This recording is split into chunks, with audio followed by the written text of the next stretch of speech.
When it's time to correct. All right.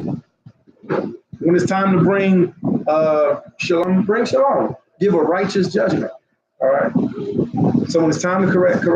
So don't rest judgment. If you rest judgment, then you're not only you're sinning as being an officer and a judge, but you're also going to destroy the people that's in your city gates. I see you shaving your beard. I'll say something. You're like, you're messing up like your edge, man. Why are you destroying? That's against the Torah, brother. Look at your eyes, I don't sin, brother. It sounds like Moshe. I never heard of it. Well, I guess I did. But the point is, no, we don't rest judgment. Yay, nay. All right. God, I would just like to say Salakia, man, because I was on the wrong Army of Israel channel. And I got to fix that. See what I'm saying? So this is the proper one right here, but all praise the Lord. All right? Okay, so where you was at? Salakia, interrupt. No, all right. Was that James? The water for that? James 3? God, James 3. And can somebody look up, Zaquan, can you get the scripture on confiscation in the scripture? I think it's Nehemiah, but I don't remember which chapter and verse. But confiscation specifically, and then we'll be able to go from there. All right. All right, so James chapter 3. Well, James chapter 3, Bible child. We're going to start from verse 1.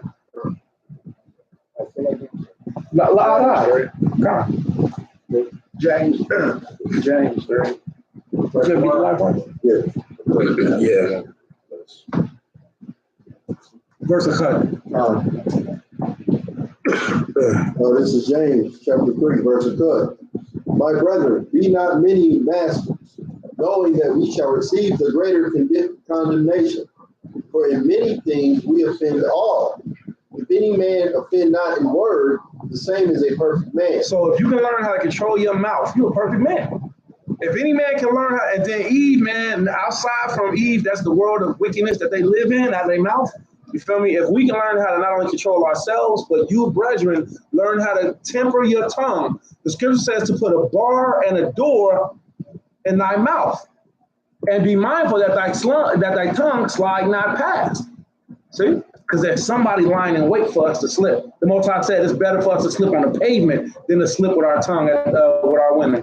So don't slip. The Most High said, keep the doors of thy mouth closed from her that lieth in thy bosom. I am an advocate of teaching men, don't tell your woman everything. Why? Because she's going to destroy your household and you. She's going to give you them pretty eyes and say, but tell me. And then as soon as you tell her, whoa, you thought you were doing the right thing. You thought you was doing the right thing. But I tell my woman everything. I don't. The Most High says don't. Did not Hamachiach say don't let your right hand know what your left hand is doing? See?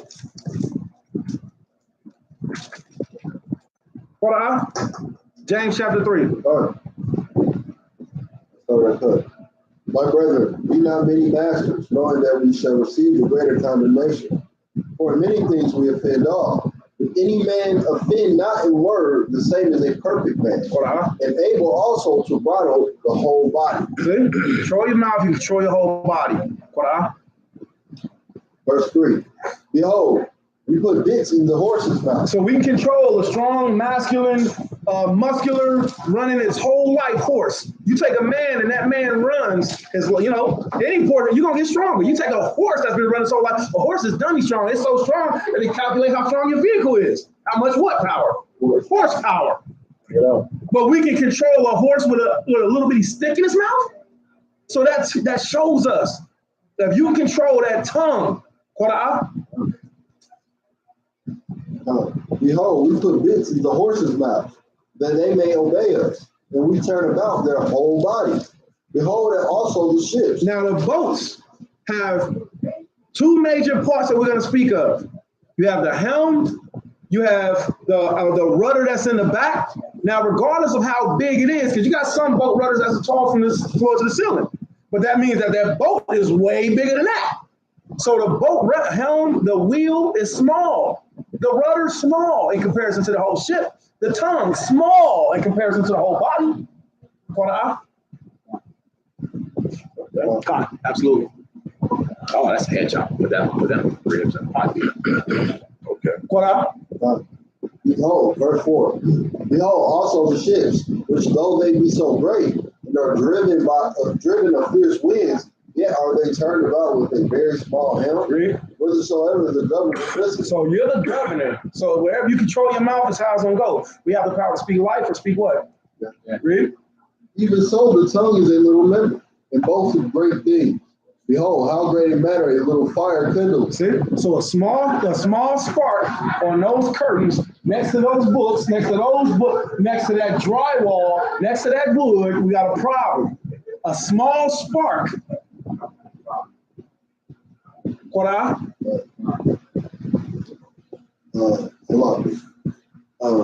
And the tongue is a fire. See? The tongue itself is a fire. Read. A world of a what? A world. A world, bro. It's his own world. It's his own world. That mouth, that tongue is a world. Bring it out. I'll tell you, amen. A world of iniquity. Of what? A world of iniquity. A world of goodness? A world of iniquity. We just met. French kiss me? A world of iniquity.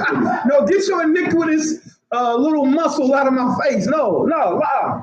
A world of iniquity. Read. That Judas kiss.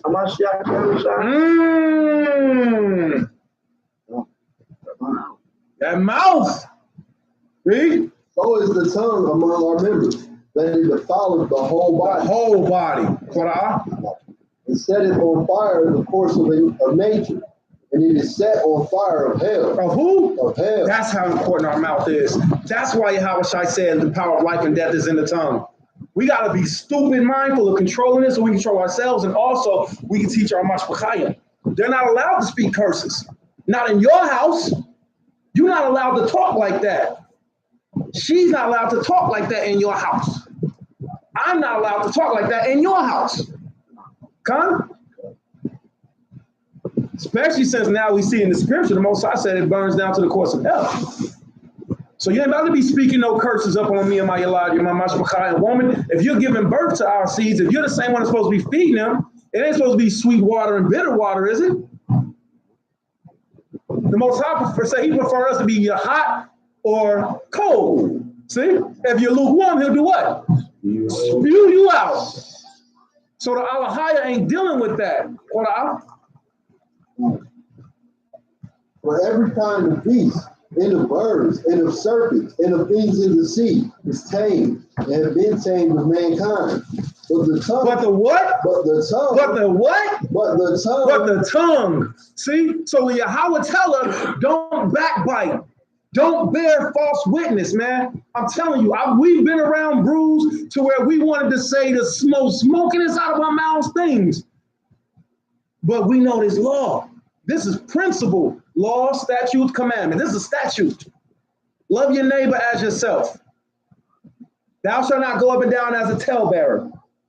He that swears to his own hurt and changeth not. Korah. Verse 8. But the tongue can no man tame. It is an unruly evil, full of deadly poison.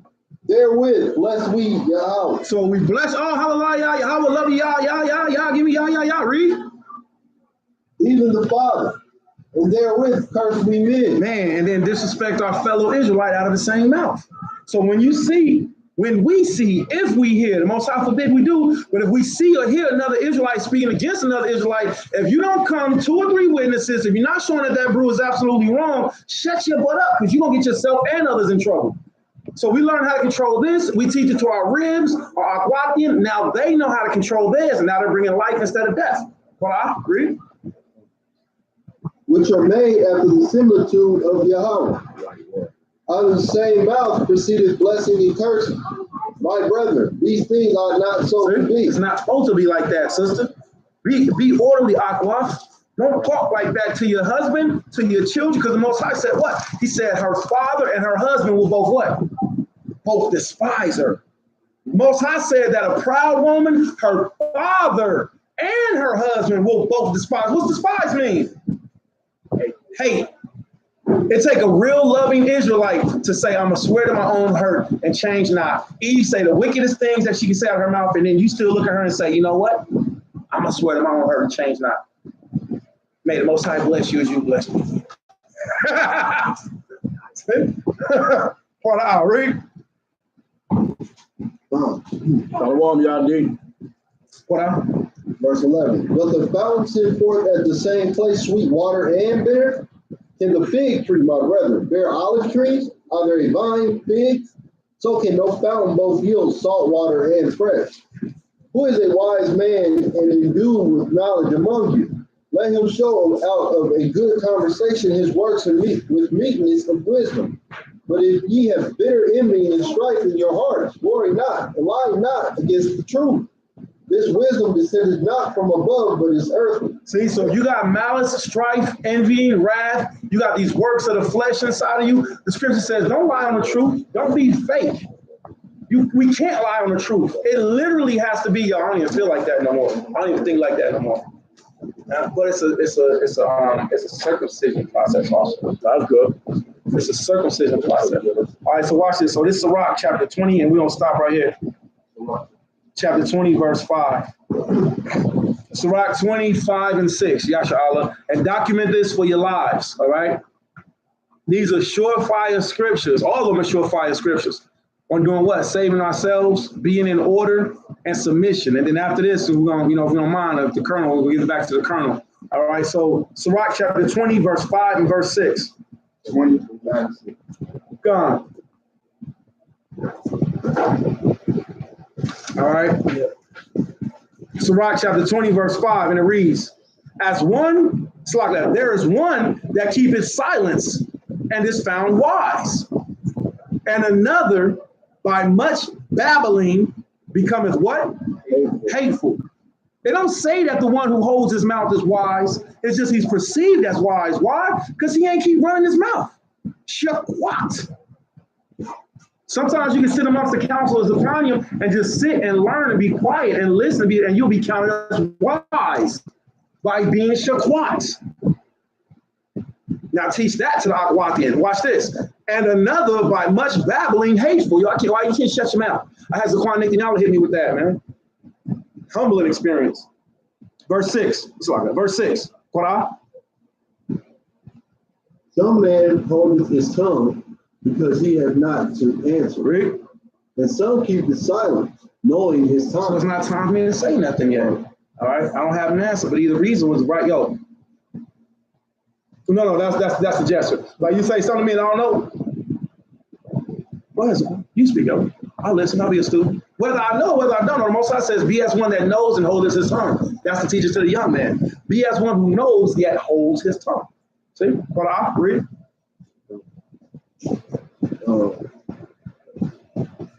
Verse 7. Verse 7.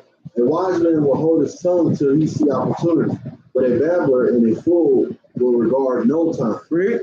He that uses many words shall be abhorred. Shall be hated. Read. And he that taketh to himself authority therein shall be hated. So you take it to yourself authority, you're supposed to submit to the elders. You're supposed to submit to the council. No, nobody will tell me what to do. No, wait, but the scripture says what? Read that again. Read it, bring it out. Fine. The wise man will hold his tongue till he see opportunity. Right. The babbler and the fool will regard no time. Read. He that uses many words shall be abhorred, and he that taketh to himself authority therein shall be hated. There is a sinner that hath. Let's stop right there. He that taketh in authority to himself. Right. He makes himself an elder. He makes himself a teacher. He ain't going through the qualifications, man. He'll say, let nobody tell you. Ask a qualified question. I don't even know. Okay, who you learn from? You learn up on nobody, the Most High, really. But that's why we'll go to Isaiah 30 and 20. Let's go straight to Isaiah 30 and 20. Okay. Right. Because they're taking authority to themselves, as we just read. Okay. So here's a three-hit combo for those people that say, you get the one in what's that? Jeremiah 3:6. I didn't pass this one to my heart. That one. Read Isaiah 30 and 20. This is the book of Isaiah, chapter 30, verse 20. And though Yahweh shall give you the bread of adversity. So the Most High going to give us bread of adversity.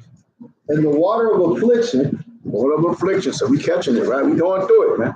Okay. Yet shall not thy teachers be removed into a corner anymore. Oh, wait a minute now. I said, I may be giving you bread of affliction, you have to go through some adversity, but You know what I'm saying? Your teachers shall not be removed into a corner anymore. So the real teachers are pushed up in a corner. You don't see them. You see them. You've been seeing the Black Panthers party all over the place, right? You see the Muslims all over the place. You can see the 5%. You see the Moorish Assembly. You see the Christianity all over the place. So Islam and Christianity is all over the place. You see that. They not in no corner. They ain't not open. Everybody see it. Everybody know. But the Hebrew Israelites, where's the mainstream videos on the Hebrew Israelites? Yeah. Where's the Hebrew Israelites being on the television, regular television? Where's they on the news? Only time they try to say anything about some brother bug out his damn mind or something like that. You see what I'm saying? But for the most part, you don't see the Israelites nowhere. If you're not up on Facebook, social media, where you connect to a Hebrew Israelite community page, or you on YouTube, you're not going to see the Hebrew Israelite on no mainstream television. You don't see no Hebrew Israelite representative going to the White House and dealing with the white folks up there, nothing like that. You see what I'm saying? Because we're pushed up in the corner. So we're going to bring out them history books. See? When the elders was going up there onto the talk shows back in the 90s, the Ricky Lace and all those damn talk shows, them brothers was bringing out their history. And when them brothers start bringing out the history, at first they bring out the Bible, they try to call them a racist group. But they was like, hold on, let me show you this history. Wow! Bring out the history book. Oh, now it's a problem. See what I'm saying? Because you can't lie on the history. You taught us the history in school. You told us about Alexander the Greek. You told us about the Roman Empire. You told us about the Persian Medes, the Syrian Empire, Egyptian. So now we bring out the history. You're showing you the Byzantine Empire was black. That's right. That you said that nobody had no records for 1,000 years. But you can carbon date some rock 3 trillion years ago. But for a 1,000-year period, you didn't know what was going on. 1,500 years ago. That's not that long ago, man. You see what I'm saying? Now it's the dark ages. Why? Because dark people ruled. It was medieval times. It was evil upon you because we pushed your behinds up in the Caucasus Mountains, South Georgia, Russia. We were ruling. You see what I'm saying? We was those people, the Vikings and knights at the round table and King Arthur, Robin Hood and all of them, Scots. You know what I'm saying? That was us. Yeah, bring it out. You want to bring it out? You know what I'm saying? That was us. We was those people, man. See what I'm saying? And so we got brothers that really went into that history, man, started bringing it out. You see what I'm saying? So they know that the brothers going to bring that scholarship. You see what I'm saying? They're not just going to bring the Bible, they're going to bring the scholarship. Right? So we're not going to be removed in the corner no more. And now the Most High say, you know what? We're going to create this World Wide Web because, this gospel of the kingdom should be preached in the old world. That's right. Okay, some of us can't get out the country because you got child support issues. You got a felony. How you going to go somewhere? So now that World Wide Web goes everywhere. See what I'm saying? So the Most High gave that outlet. His words all over the internet. See what I'm saying? They can't stop it. Only thing they can do is cause division. So thy teachers, so no longer be removed the course. So it's telling you, you have teachers. Yeah. 22, 21. Yeah. And thy ears shall hear a word behind you. And your what? And thy ears shall hear a word behind you. So your ears shall hear a word behind you.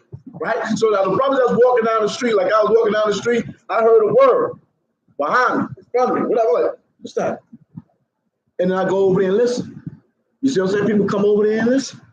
You see what I'm saying? You may be browsing the internet and you see a title and you click on it and you start hearing this word. You're like, what's going on?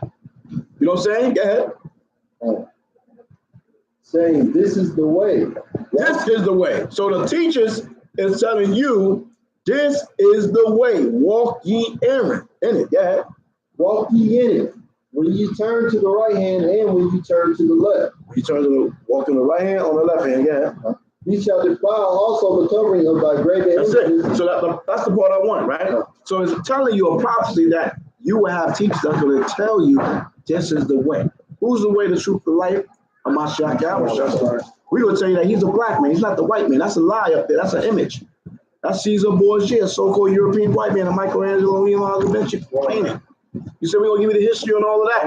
We're going to cut that image down, destroy that image, and every other European image. That's cut. You know what I'm saying? We gonna find out that Yahweh trying to look like this brother right here. Look how this brother is, man, with the beard, man. With the red eyes. You see what I'm saying? Oh, yeah, beautiful. He was a black man, dark-skinned man. That's what they call us, black, right? Niggas, right? Yeah, he was a nigga. The Bible tell you, Acts 13, the disciples called niggas. Niger, he was black. Then we gonna start chopping all that stuff down. See what I'm saying? So who's telling you these things? The teachers, right? You got the Jeremiah 3:15. and you give me Romans 10. Jeremiah chapter 3, verse 15. And I will give you pastors. I will give you what? I will give you pastors. The Bible says, I will give you pastors. I will give you pastors. Yeah. According to mine heart. According to the Most High's law, statutes, commandments. Okay? Not Creflo Dollar, Juanita Bynum, TD Snakes, none of them do. I'm going to give you pastors. So if I ask you, who's your pastor? I'm a pastor, the Most High. What? The Bible says I'm going to give you pastors. And I'm going to send you teachers. Yeah.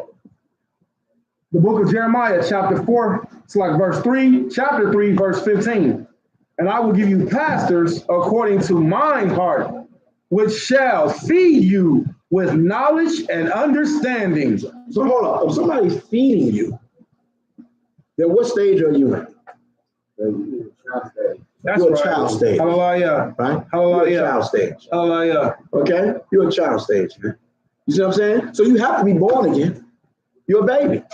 The scripture talk about being a baby. Somebody get 1 Peter 3, right? 2 and 1 right quick. So what about like people who start like congregations, they ain't never had no elder? That's wrong. We never have no elders. How you have to have an elder. How's you getting understanding? You have to be watching YouTube. If you watching YouTube, you watching somebody, you listen to somebody, you taking notes, there's nobody on YouTube. You got the YouTube elders that you watching lessons on YouTube, writing down scriptures, that's your elder. Okay? They don't want to download you are out of everybody else. He just gave you everything. Wow. We're reading the Bible. It's telling you, your teacher should not be removed in the corner anymore. They should say, this is the way. We turn to the left or to the right. I will give you pastors. So you have pastors. That's going to feed you with wisdom, knowledge, and understanding. Right? Romans the 10th chapter. I was about to look up something. I was looking up something. Verse 30. Yeah, I was going to go to 1 Peter. Right. 30 and 23. So when we were reading that Peter's, right, about the milk, I think it's what's that, 1 Peter, the 2nd chapter, the first verse. This is 1 Peter, 2nd chapter 2, verse 2, read that. verse 2. As newborn babes. As newborn what? As newborn babes. So if we're feeding you with wisdom, knowledge, so you have to be in a babe state. As newborn babes, go ahead. Desire the sincere milk of the word. Desire the sincere milk of the word. Okay? You are a baby, bro. Give me Isaiah. Hold up. Matter of fact, give me Romans. Let me get the Romans and then matter of fact, just give me the Isaiah 30. Isaiah 28 and 9. What's that first Peter? That's 1 Peter's 2 and 2. Okay? Now, we went to John, you're a babe, born again. And I'm speaking to you Negroes, you men. Okay? You see what I'm saying? All right? You're born again, so you're a baby. Right? I will give you pastors according to my that will feed you. Right there, you get fed. Right? I will send you teachers during your affliction, because a lot of us came through some type of affliction. And we start looking and crying out to the Most High. And the Most High gave you the Holy Spirit and presented a brother in front of you. And presented a sister in front of you and say, yo, you know you're Israelite? And that sparked you. Wow, whatever was the thing that sparked your spirit, whatever was the thing that ignited your spirit to awaken you, and you knew it. See, my thing was, what book are you reading? I was listening to everything. But my question was, what book you're reading, brother? He said the King James 1611 Bible. I went, I know it. That was mine. Snap. I snapped my finger. I knew it. That was it. That was my spark right there. Boom. I knew it. See what I'm saying? When he said that was the Bible, I said, I knew it. Okay? And then the Most I brought another brother to me 3 months later, because I didn't go right into the world. I went right off and sin right after that. Right off directly at first and went to sin. See what I'm saying? And the Most High jacked me up for 3 months. I'm sitting up in the county jail, and the brother sitting there looking like you with a beard, looking at me. I'm like, looking at some 20 years old, like, you know what I'm saying? I'm gonna get pension 235. I think I'm doing something like, what you know what I'm saying? He came and said, Shalom, man, you know you're Israelite, right? Allah, yeah. You want to write this like that? You know you're Israelite, right? You want to corrupt the Zion? You know you're Israelite? You know what I'm saying? Start going to the scriptures on me, showing me Isaiah 51, all that stuff like that. You know what I mean? Watering. Straight watering. And after that, it was over. After that, it was over. But I was stuck. I couldn't understand everything. I had to call somebody.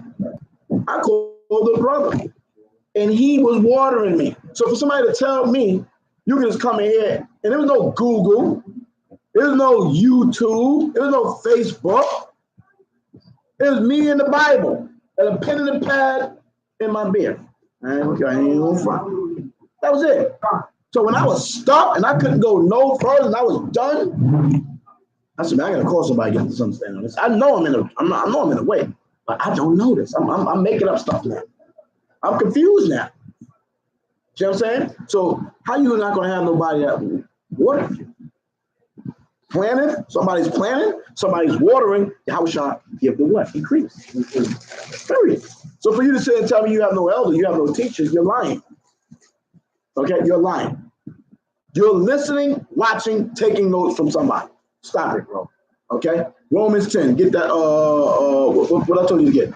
From the babes thing, right? That's what the show relate that babes. So we were born again, right? Except you be as little children. You're going to have teachers that are going to tell you this is the way. Walk you therein. Right? I will give you pastor according to your heart that will feed you with wisdom, knowledge, and understanding. Right? Desire the sincere milk of the word, for you are a babe. Isaiah 28, and I'll read that. This is prophecy, Isaiah 28, 9. The book of Isaiah 28, verse 9. Whom shall he teach knowledge? Whom shall he teach knowledge, right? Right? And whom shall he make to understand doctrine? Right, you have to understand this. You're getting knowledge, you're not, but how you understand it? The Holy Spirit, right, coming to you. But you still have to get what? Understanding from who? Teacher. Right? So it's a question. Whom shall he make what? Whom shall he make understand doctrine? Mm-hmm. Them that are weaned from the milk. Them are weaned from the milk. Who's weaned from the milk? Baby. A baby. Weaned from the milk. Right? Go ahead. And drawn from the breast. Drawn from the breast. The baby's no longer on his mother's breast. So what does the breast do? It nourishes you.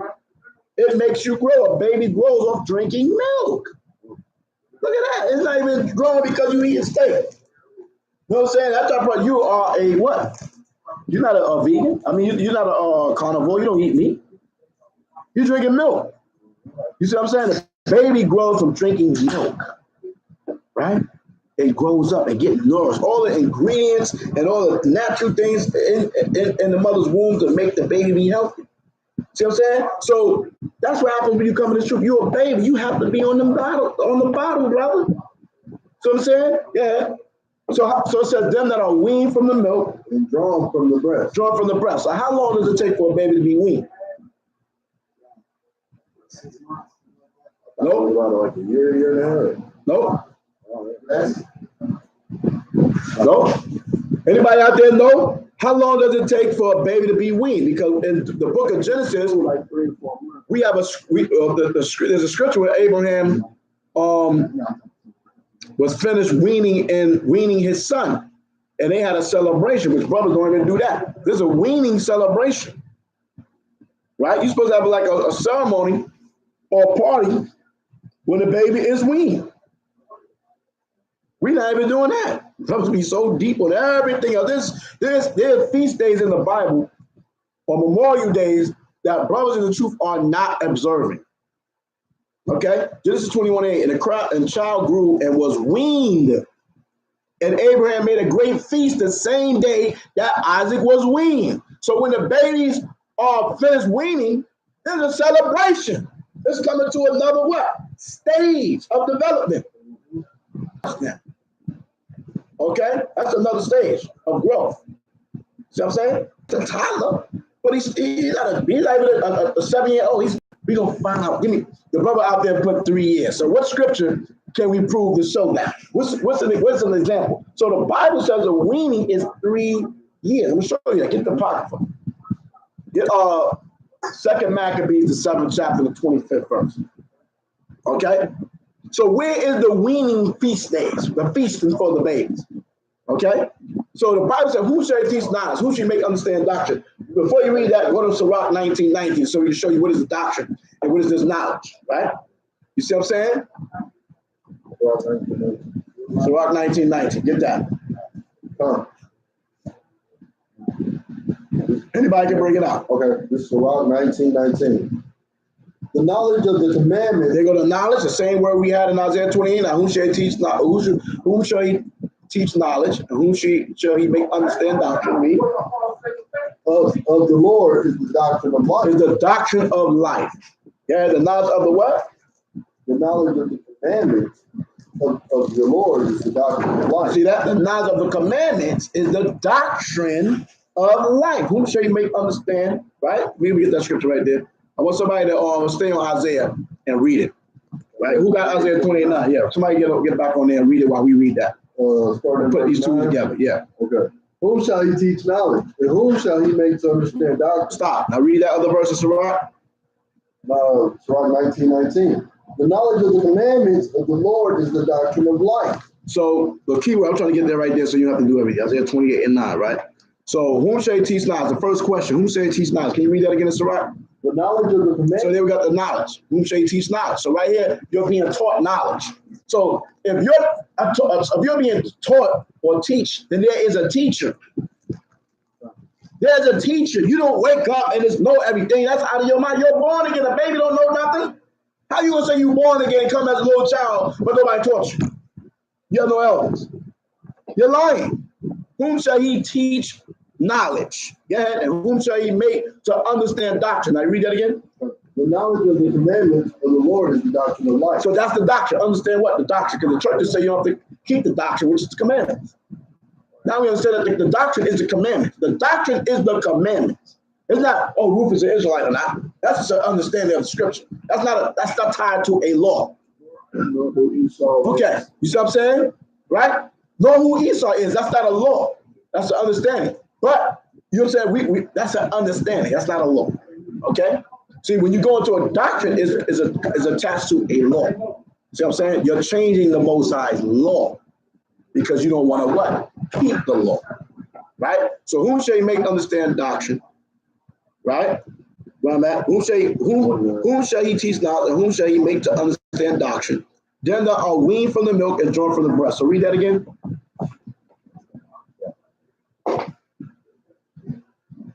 So you're being taught. That's the whole point. Okay, so we're gonna go to you get 2 Maccabees 7:25. So here we go. You're being taught. There's another scripture I'm trying to get in the New Testament. All right. Yeah, bring it out. 2 Maccabees 7:25. Yeah, bring it out. But when the young man would in no case hearken unto him, the king called his mother and exhorted her that she would counsel the young man to save his life. Right. So yeah, they're all trying to use the woman to break us down. You feel me? Read. And when he had exhorted her with many words, she promised him that she would counsel her son. Yeah. But she bind herself toward him, laughing the cruel tyrant to scorn. This woman was strong in the faith, boy. She was laughing at this nigga to scorn. She done killed all 6 of her sons prior to him. Badly. Yeah. Spake in her country language. So we have our own language. Okay? Don't nobody tell you we don't have our own language. We had our own language. Okay? Yeah. In her country language on this manner. O my son, have pity upon me that bear thee 9 months. Bear thee 9 months. Is that correct? Have a baby 9 months. 9 months, 10 months, right? We have that, right? Facts, yeah. In my womb. And gave thee such 3 years. And gave thee what? 3 years. And gave thee such 3 years, right? Yeah. And nourished thee. Right, so it gave us what? Gave the baby suck 3 years and nourished thee. Yeah. And brought thee up unto this age and endured the troubles of education. Right, so the woman nourished the child for what? 3 years, right? And raised you up. It said, and raised you up, you know what I'm saying, to where you at right now. Okay? And what the up to this onto this age and endure the troubles of education. Right? So some people think you wean a child for a year. It's 3 years. Okay? 3 years. So now, if you're coming in this truth and you're under 3 years, you're still baby status. You should be happy you in baby status. Because this is the time you ain't got to take too much responsibility. Sit your ass down and read, learn, study, show thyself approved. Get everything you can get. You see what I'm saying? Get strong. Come out the gate strong after 3 years. You strong after 3. You see what I'm saying? Okay? But brothers get so, oh, you can't tell me what to do. I'm a grown man. You come to the truth at 45. Right? And so you 45 years old. You don't want to listen to nobody. Because you 45. I'm thinking you a baby, Negro. You just came up here. No, nigga, you a baby. You came in this truth. You're a 45-year-old baby. You're a big baby. Sit your ass down. Okay? Straight like that, man. You may have some worldly maturity because you're 45. The hell? You should have some type of maturity at 45. You see what I'm saying? It's different than you 45 and you 25. It's different when you 25 to 35.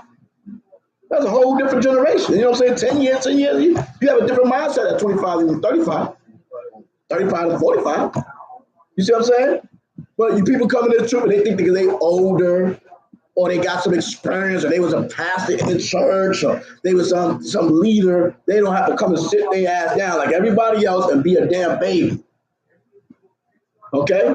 Because men don't want to follow what? Order. You want to come straight out the gate and be the imam. You want to be the high priest. You want to be the leader of a camp and the whole nine. You see what I'm saying? I wasn't no leader of no camp. That no 2 years, no 3 years, no 4, 5, 6, 7 years, whatever year. I don't even want to be no leader, to be honest. Straight like that. Because that's more responsibility on you. Say be coming at you more scriptures. Show that Yahweh Shah died for the world. You can, if you're nasty with this showing Mashiach died for the children, you know you can wake up this on that alone. When I go out and teach, I teach the milk. Because that's how I came in. The milk. You should have been trying to break down Daniel's 11 and Revelation 19. And just for your own self-glory, you want to break down the Byzantine Empire when you out there in the streets. Sit your behind down. Nobody listen to what the hell you talking about. Hey, black man, you know we the real Jews the Bible speak of. You know that Christ is black? That's why. Black. Well, they know he was white. You know you're the real Jews, man? You see what I'm saying? Basic stuff. You know what I mean? That's what's going to attract people. You reading out the book of Enoch. Nobody knows what the hell the book of Enoch is, Negro. You'd have told me that was the book of Enoch, I'd have been Shalom. Because I believe in the Bible, the Holy Bible. I don't know about no Enoch. You see what I'm saying? None of those books. You see what I'm saying? We got brothers that deal with it, but I don't. You know what I'm saying? Doesn't mean, you know what I'm saying, I'm going to knock them from doing that. That's what brothers want to do. That's what they do. I never read it. So I said, I'm good. I got the Bible, Apocrypha, and the Bible dictionary. That's my 3 tools. I'm good. I'm rocking with that. Some people is nice with a knife, right? Somebody is nasty with a knife. You know what I'm saying? That nigga cutting everything with a knife. Some niggas is nasty with a sword. You see what I'm saying? Somebody nasty with their fists. If you nasty with whatever tool you got, I'm good with what I got. See what I'm saying? I don't have to. You may be good with the sword. I'm not good with the sword, brother. I'm only good with the dagger. I'm a beast with the dagger, though. You see what I'm saying? So you got to find your niche with the Most High gift he gave you, and you stick with that. You see what I'm saying? Straight up, you stick with that. I'm trying to tell brothers being so worried about what if I go out there and teach this to the third. Listen, teach what you feel confident in and you're strong in. You see what I'm saying? Straight up now. If I can sit there and bang out the color scriptures on you all day long, I'm waking people up. You know, Moses is a black man. Well, let me Exodus 11. Oh, he go on Exodus 2 and blam, start banging out. You know what I'm saying? He was called an Egyptian, right? You know the Egyptians are black. Now, oh, are you right? The woman's poor daughter thought he was an Egyptian. But he already told him he was a Hebrew.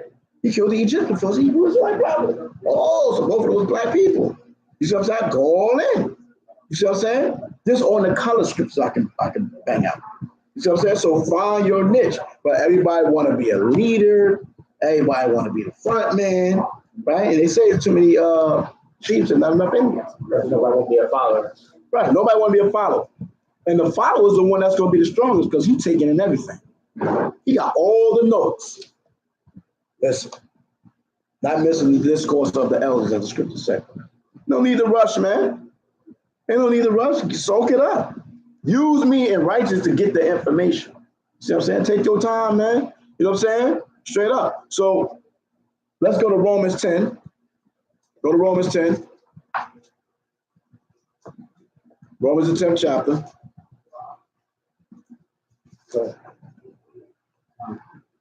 And start with verse, I think it's like 11 or 13. 13. It's Romans 10, chapter 10, verse 13. For whosoever shall call upon the name of Yahweh shall be saved. And we go to Acts 2:21 and we answer that. So about Israel and Joel 2:21.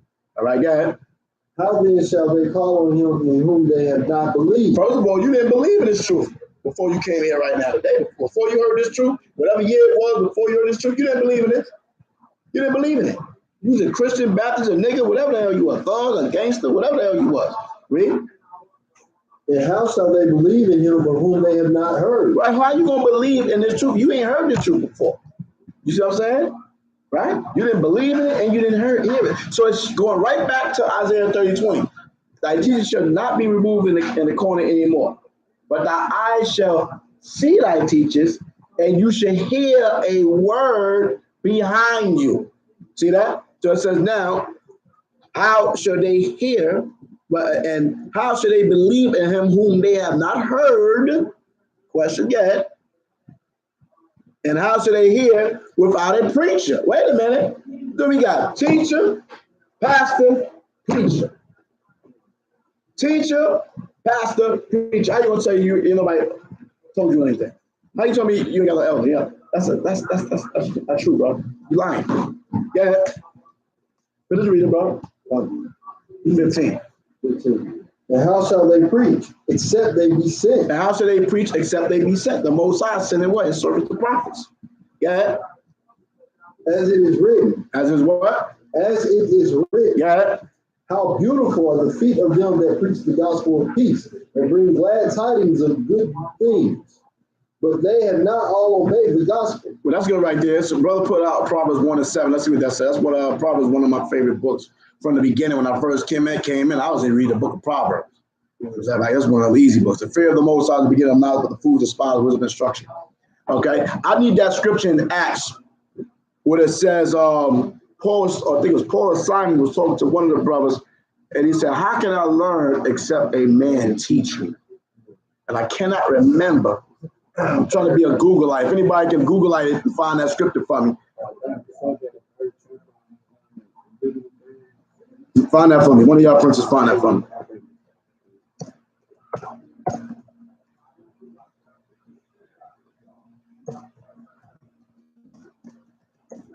Yesterday and act like they're not gonna follow no instructions.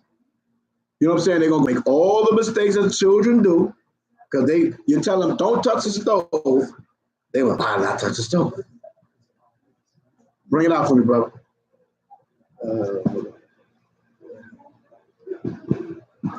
Acts 8:30, it says, and Philip ran thither to him and heard him read the prophet Elijah and said, understandest thou what thou readest? And he said, how can I, except some man should guide me? And he desired that he should come up and sit with him. The place in the scripture which he approved. Acts 8:30. Right? So read again. Start with 29. Read it strong, brother. And the Spirit said unto Philip, go near and join thyself to his chariot. And Philip ran thither to him and heard him read the prophet. Now, this brother was sitting around, the Spirit told him to go talk to this brother. Right? Yeah. And heard him read the prophet Isaiah and said, understandest thou what thou readest? Right, so here's brother reading Isaiah. So he's like, yo, you understand what you're reading or not? Go ahead. And he said, How cannot, except some man should guide That you? almost sounds like Isaiah 29, right? His book is closed, right? Sealed. He said, do you understand what you're reading? And the brother gonna be in the spirit gonna say, how can I? Yeah, except some man guide me. You see that? So how is you sitting up here talking about nobody taught you, nobody guide you? You're lying. You're lying. You just don't want to be in submission to who? Man. That's it. Nobody can tell you what to do. It's not just no women, it's the men. It's the brothers got to be in order. If the brothers is not in order, then the women ain't going to be in order. The women ain't in order, the children ain't in order. Now let's get 1 Corinthians 11:1. There's order, man. There's order. Okay? And brothers do not want to submit to the authority of men. Okay? And the Most High talks about submission all through the scriptures. You cannot escape from it. Men, women, or children. All right? The Most High set up leaders in Deuteronomy, the 1st chapter. Okay? You got that? Yeah. 1 Corinthians chapter 11, verse 1. Be ye followers of me, even as I also am of Yahushua. Mm-hmm. Now I praise you, brethren, that you remember me in all things, to keep the ordinances. Spell that ordinance, brother. Ordinances. Okay. Ordinance.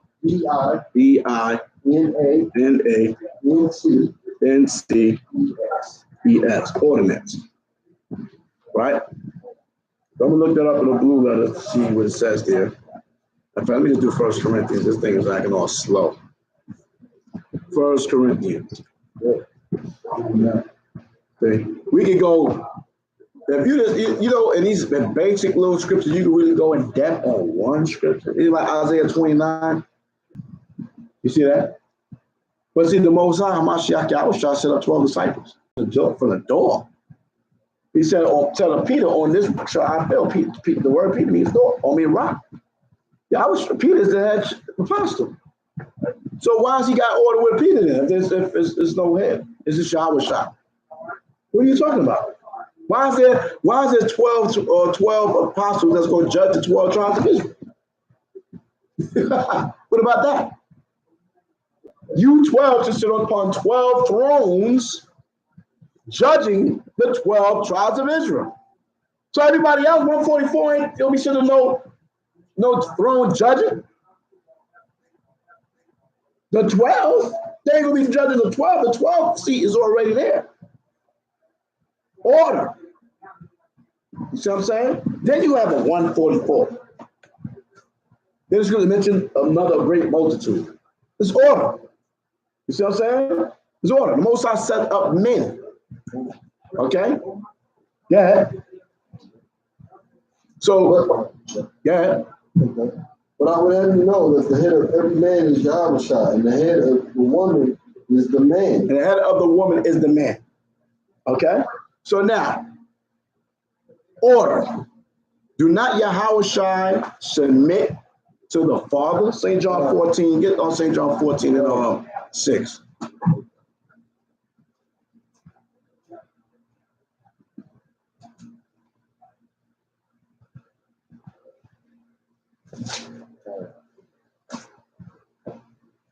Let's see if Yahushua do what he want to do. He don't have no head. It's John 14 and 6. Yahushua saith unto him, I am the way, the truth, and the life. No man cometh unto the Father but by me. No man cometh to the Father but by me. So none of us can get to Yahweh but through Yahushua. Order. Right? Gotta go through Yahushua. That's the order. That's it. You can say feel how you want to feel. You gotta go through Hamashiach Yahushua. That's what we gotta do. Right? Right? And before we get to Hamashiach Yahushua, we already established that the Most High is going to send us what? Teachers, pastors, preacher. Some man got to guide us. See that? Elders. We're going to read that. Right? Go ahead.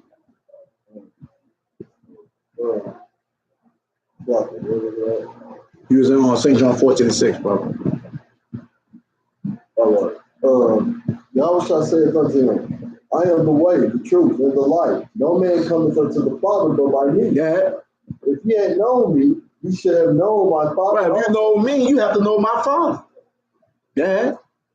And from henceforth you know him, and have seen him. Yeah.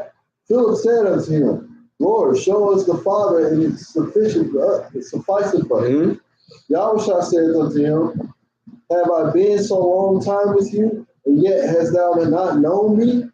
Philip, he that hath seen me have seen the Father. And how sayest thou then, show us the Father? Right, because he's coming in the power and authority of his what? Father. Right? You know what I'm saying? And we look like our Father. We're supposed to act like our Father. We're supposed to think like our Father, right? Because your Father is the one that what? Teaches you.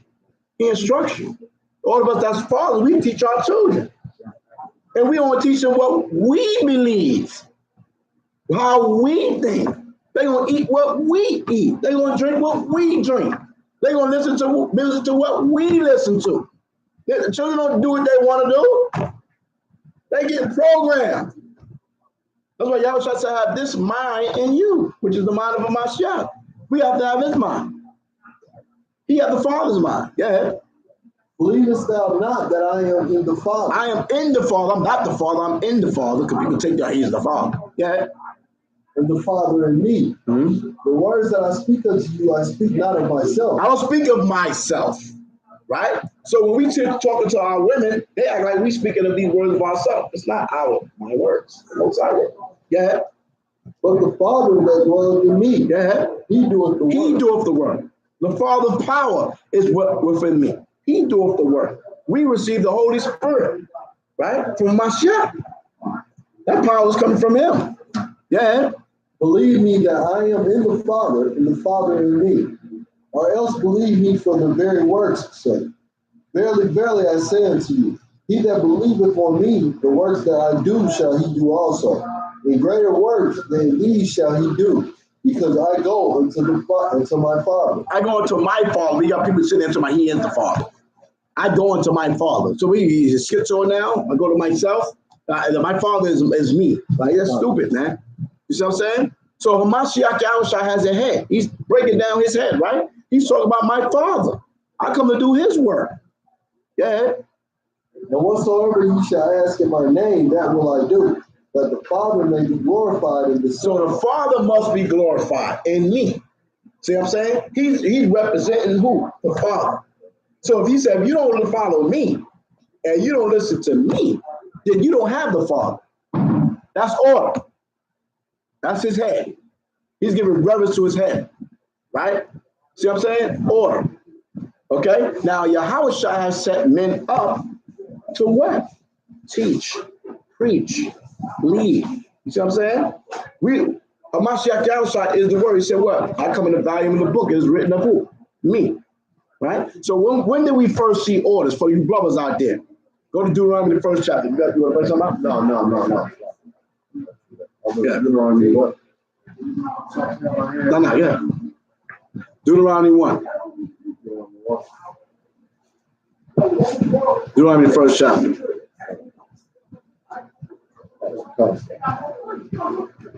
This is Deuteronomy 1:1. Deuteronomy 1 and start with verse, jump down to, start with verse 9. Start with 8.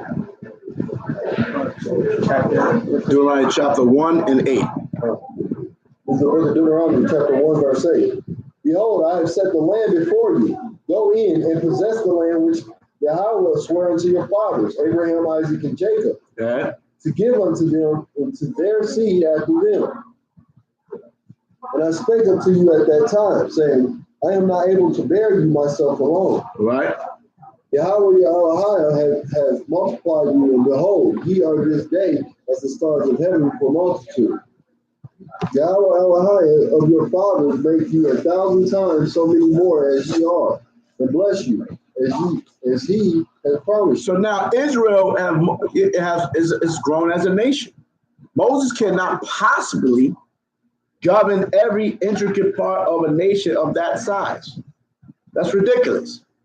Okay? Every nation have order. Read. How can I myself alone bear your cumbrance and your burden and your strife? Take you wise men and understanding and known among your tribes, and I will make them rulers over you. And I will make them what? Rulers over you. And these men are going to be what? Wise? Dumb, ignorant. Take you wise men. Take you wise men. And understanding. And understanding men. So not anybody can jump up and become a leader. Read that part again, bro. Take you wise men. Take ye wise men. And understanding. And men of understanding. And known among your tribes. And known among the tribe. This man is known. This brother is known to be wise. He's known to be understanding. He's known to know this word. You see what I'm saying? But you got people pop up out of nowhere. And all of a sudden, now you know, or you just got this straight knowledge. You see what I'm saying? Stop the madness, man. Read. And I will make them rulers over you. And he answered, he answered me and said, the thing which thou hast spoken is good for us to do. So he's gonna make these known men that are wise and understanding rulers. He's gonna put them in position of leadership. Not you that saw 200 YouTube videos, and all of a sudden now you think you're a ruler. Okay? Sit your mind down, man. You may have a great memory, and okay, I used to have a great memory. I remember all kinds of scriptures off the top of my dome. You see what I'm saying? And you get proud. I know all the scriptures. Do you understand the scriptures? That's the thing. Do you understand it? See what I'm saying?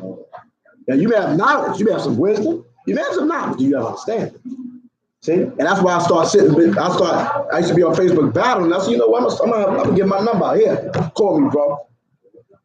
Because anybody can be anybody texting on YouTube or on Facebook. Yeah, but now let's talk verbally. Let's hear you hear my voice, I hear your voice. Now we're not on a computer no more. Shut down.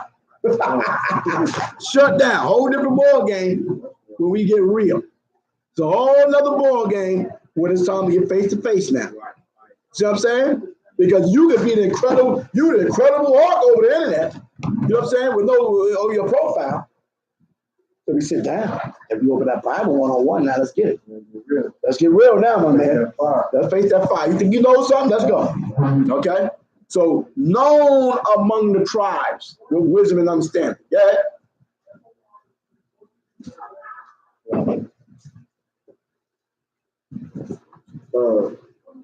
Yeah.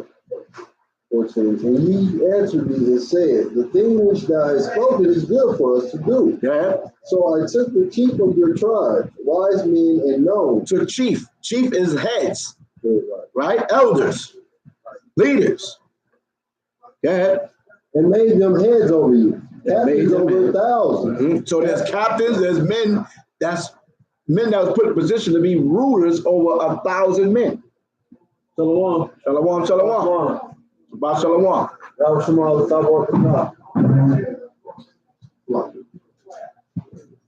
Okay, so we have men that was made to be rulers over 1,000 men. Okay, right? So now we also have captains over hundreds. So we have a brother that's governed and responsible for 100 men. See that? Then it says you have captains over 50. So you got a brother that's designated in a position to rule and govern over 50 men. Then you had captains over tens. So you got some men that's ruling over 10 men, only 10. And officers among your tribes. Right? That's order right there. So how can a man say in Israelite culture, no man is over me? And we have offices of men over men. All right. How can you say that? How you gonna say that's the Old Testament now? You gonna sound like a Christian now? You gonna sound like the rebel, like the women say, you know, that's then, right? Shalom. So when somebody comes, so somebody say that, and I charge your judges at that time, saying, hear the cause between your brother and judge righteously between every man and his brother and the stranger that is with him. So now you have what? Judges. There's nothing new with the white man system. You have judges. You have officers. You have captains. right? It says, so right here we read about captains, we read about officers, now we read about judges, right? And it said, you should not respect person in judgment. You should hear the small as well as the great. You should not be afraid of the face of man, for the judgment is of Yahweh. And of course, that's too hard for you. Bring it onto me, and I will hear. So right here, you have examples of different positions that men was over men. Where you getting this from? You see what I'm saying? So people making things up because brothers don't want to submit to the authority of other men.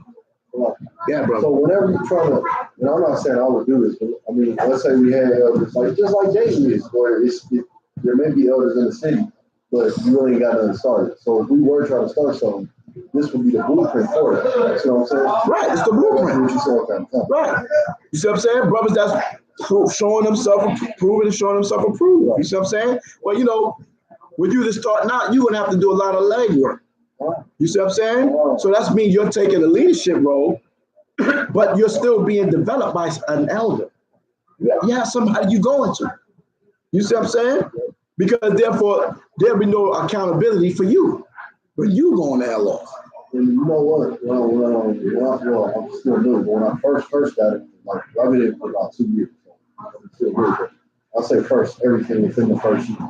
When I first got into it, one of my brothers, like I was telling him, like, man, I love the sit downs that you have, but we need the elder. Like, we need somebody to like really bring this out for us. You know? Right. Like, we can get in it all day, but until we have somebody with that experience that understands what it is, it's probably been wrong a time or two with it. And, you know what I'm saying? Now they, you know what I'm saying, they've been trying to refine this. They good. We need that. All praise, you know, Brother Cat came along and definitely worked out for me out there. God, hallelujah. You see what I'm saying? You have to have somebody. I mean, just like if you playing sports, man, I play sports. You gotta have somebody that's better than you so you can learn. How you gonna get better if you playing somebody that's not good as you? On the same level, you're not getting no better. You're not getting better. So I need somebody that's more sharper than me, more wiser than me, more understanding than me, so I can get understanding. Okay. So now we got captains, we got officers, right? Right. We have judges, Right. we have terms of rulers, right? So let's get on 1 Timothy 5:1. We know we had kings, okay? Well, actually, at that time, we were around me. At that time, we didn't have no kings, but later on, we had kings, okay? Yeah, 1 Timothy 5:1.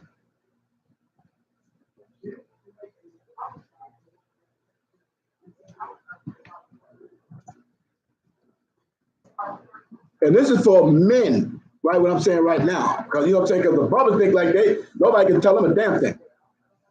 Okay? 5:1. Yeah. So I'm gonna look up this word elder, right? What is an elder? Elder. This is Strong's. In the Strong's right now. Look up the word elder. And I have an audio lesson I had to did. Strong G 4245. Right. Presbyteros. Right. So elder, right? The view entry, it says of age, whether of the elder of two persons.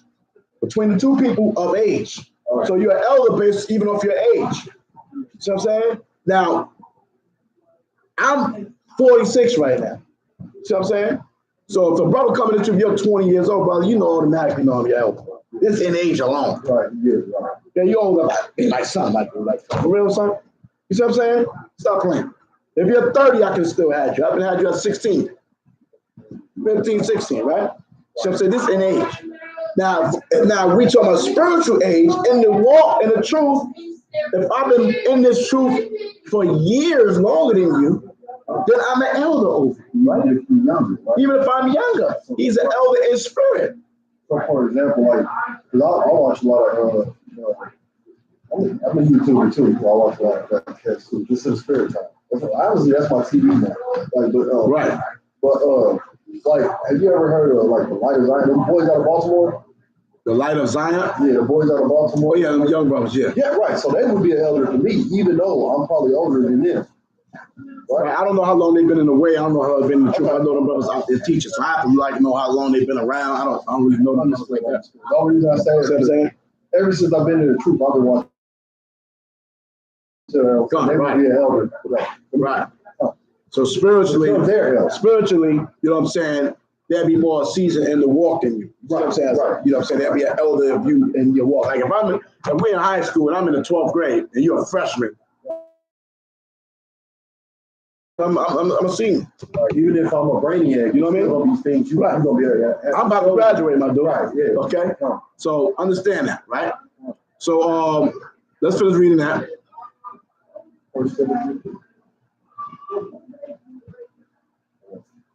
So the elder was of age, whether of elder of 2 persons or more. The elders of a person advanced in life, a senior. The elders are the forefathers of Israel. The phenomenon of the objective is used as elder women in churches, not respect of person, position, but in seniority of age. Rank or position of responsibility. See that? So now when I came to the truth, there was brothers that had rank over me, and they was younger than me. So now I'm up there being older than you. Like, yeah, you think you're talking to, man? I'm older than you. Oh, that don't mean anything. I'll rank you. I'm your elder, bro. I'm your superior officer. It's over. You're going Esau military, and you're going to whatever fraction they are in, and you may have a sergeant that's over you. He may be younger than you. You may came in the police force at 35. He came in at 20. He's 25 years old. He's a sergeant. And you're going to tell him, man, I'm older than you. I'm your sergeant. You're this officer. Now what? But see, you come in the army of Israel. You come in Israel, people don't want to accept that. You see what I'm saying? Right. They're going to talk about, oh, the Most High said, don't despise not thy youth. Who despises your youth, brother?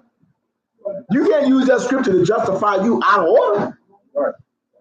You see what I'm saying? You're trying to use that to justify you being out of order, not being in submission to a man that's outranked you spiritually in this walk. You see what I'm saying? Okay? But then you want something, but you want to tell other people what to do. And to me, that goes back to the script when he says, come humbly before the throne. It shouldn't be anybody, even if, like, I feel like sometimes like Brother Cat, when you talking about things, he'll let me be everything. It's not nothing that I'm turning away of, whether you're an elder or not. Now, if I know it's wicked, I ain't paying attention to it. But at the end of the day, I know whenever I'm talking to a Hebrew, my ears is open. My mouth is shut, my ears is open. No matter what they know. I don't know what they bring to the table. So that's how I feel about it. I always be ready to learn. Right, we have to be ready to learn, right? You see what I'm saying? Karat Zaya, right? He's getting on me, right? Because I got these silvers going on. The grays, right? Oh, God. You know what I'm saying? So, I'm like, yo, man, in my carnal mind, I'm like, I don't want the grays, man, you know what I'm saying? I mean, oh, he said, nah, brother, you getting, you know what I'm saying, your eldership. You know what I mean? It's coming out. You know what I'm saying? It's coming out. It may just go all the way crazy. I don't know. You see what I'm saying? But with the Leviticus 19:32, it says, Proverbs 16:31 says, the hoary head is a crown of glory, if it be found in the way of righteousness. So he's still got to be a man that's following what? Righteousness. But we got hoary heads out here, but they're not following what? So see what I'm saying? But it said, the hoary head is a crown of glory. It's still a crown of glory, but if it be found in the way of righteousness. Leviticus 19:32. Thou shalt rise up before the hoary head and honor the face of the old man and fear Yahweh, my power. That's the Most High is giving you clear instruction to honor the hoary head. That's a rank and position. Now, I have a question. Of course, I understand we honor all elders regardless, but now, if they're unlawful elders and they're becoming unlawful, then we can still stand strong in the law before we, okay, well, I know you're an elder, but I'm just going to let you do that because you're older. You know how we'll have that spirit where he's older, so I know I'm almost kind of just so respectful where I'm respectful even beyond law. You know what I'm saying? Like, do we still let that elder be out of line, or are we okay to correct it? We're going to read that right now. Remember, was not Saul the elder over David? Saul the elder, yes. With the David, though. Okay. What did David do? Right. Whenever you saw David go at on Saul. No, I thought he did go. No, he didn't. When did he ever go at Saul? And Saul was chasing him, running there, and he just was saying. So David could have killed him in the cave. Right, he did. And he cut a piece of his garment. Just to show him, like, I said, Right? I respect you. Right, because he said he's anointed of the Most High. So he said, touch not my anointed and do my service no harm, right? You see what I'm saying? Okay? So if the scripture rebuke not an elder, we're about to read that back in Timothy. Read that. You said Matthew. I don't know why this computer bugging, man. Back in Matthew or 1 Timothy 5:1, we was reading that. You said 1 Timothy 5. Yeah, 1 Timothy 5:1. 5:1. That's why when you have order, you say when you're structured as a nation, you wouldn't even have to be put in that position to do that because the person that's over you would do that. You see that? That's when you have order. Okay? It's my peer group that I came up amongst. I wouldn't go out there and try to rebuke them elders on my own because they are elders over me. They peers, the elders over me should be rebuking them because they peers. You know what I'm saying? Yeah. That's what I had to learn. Listen, I had to learn when a brother came and check me. I had to take the trick correction. If he was wrong, then I would go over him and explain my case to the brother over him, and then he would analyze it. You know what I'm saying? And then him and whoever will analyze, then they'll call both of us to the table, and then they'll hear both of our sides right then. You see what I'm saying? But if I rebuke the brother, say, "Who the fuck you think you talking to, nigga? You don't talk to me like that, son." Automatically, once I did that, and that's reported, I'm wrong. I'm done. It's over. There's nothing I can say now in front of the council. Because you say, do we outrank you? Yes, but it's no but. Do we outrank you? Yes. So why you went back and forth with him, brother? Now what you gonna say? You see what I'm saying? So see, when the brother start going in and stop you, slow you down, and be like, yo, you know this man outrank you, right? Yes, but it's no but, brother. Let the man outrank you. Yes, the man gave you instruction. Yes, was the instruction was telling you to eat some swine or break a commandment? No. So you was in your field. You didn't listen. Okay? You automatically lost because you didn't take it low. You got to take it low. Then go above him and express your case. I got it. You know what I'm saying? Cincinnati got it with some other brothers too. All right, big brother. All praise God to the Most High. I need to hit Cincinnati, go teach out there, man. I ain't been out there in a minute. So 1 Timothy 5:1 says, rebuke not an elder, but entreat him as a father, and the younger men as brethren. So right there, it says, rebuke not an elder, but entreat him as a father, the younger men as brethren. See, that's peers. Are you me? All right, come. Hello, y'all came together?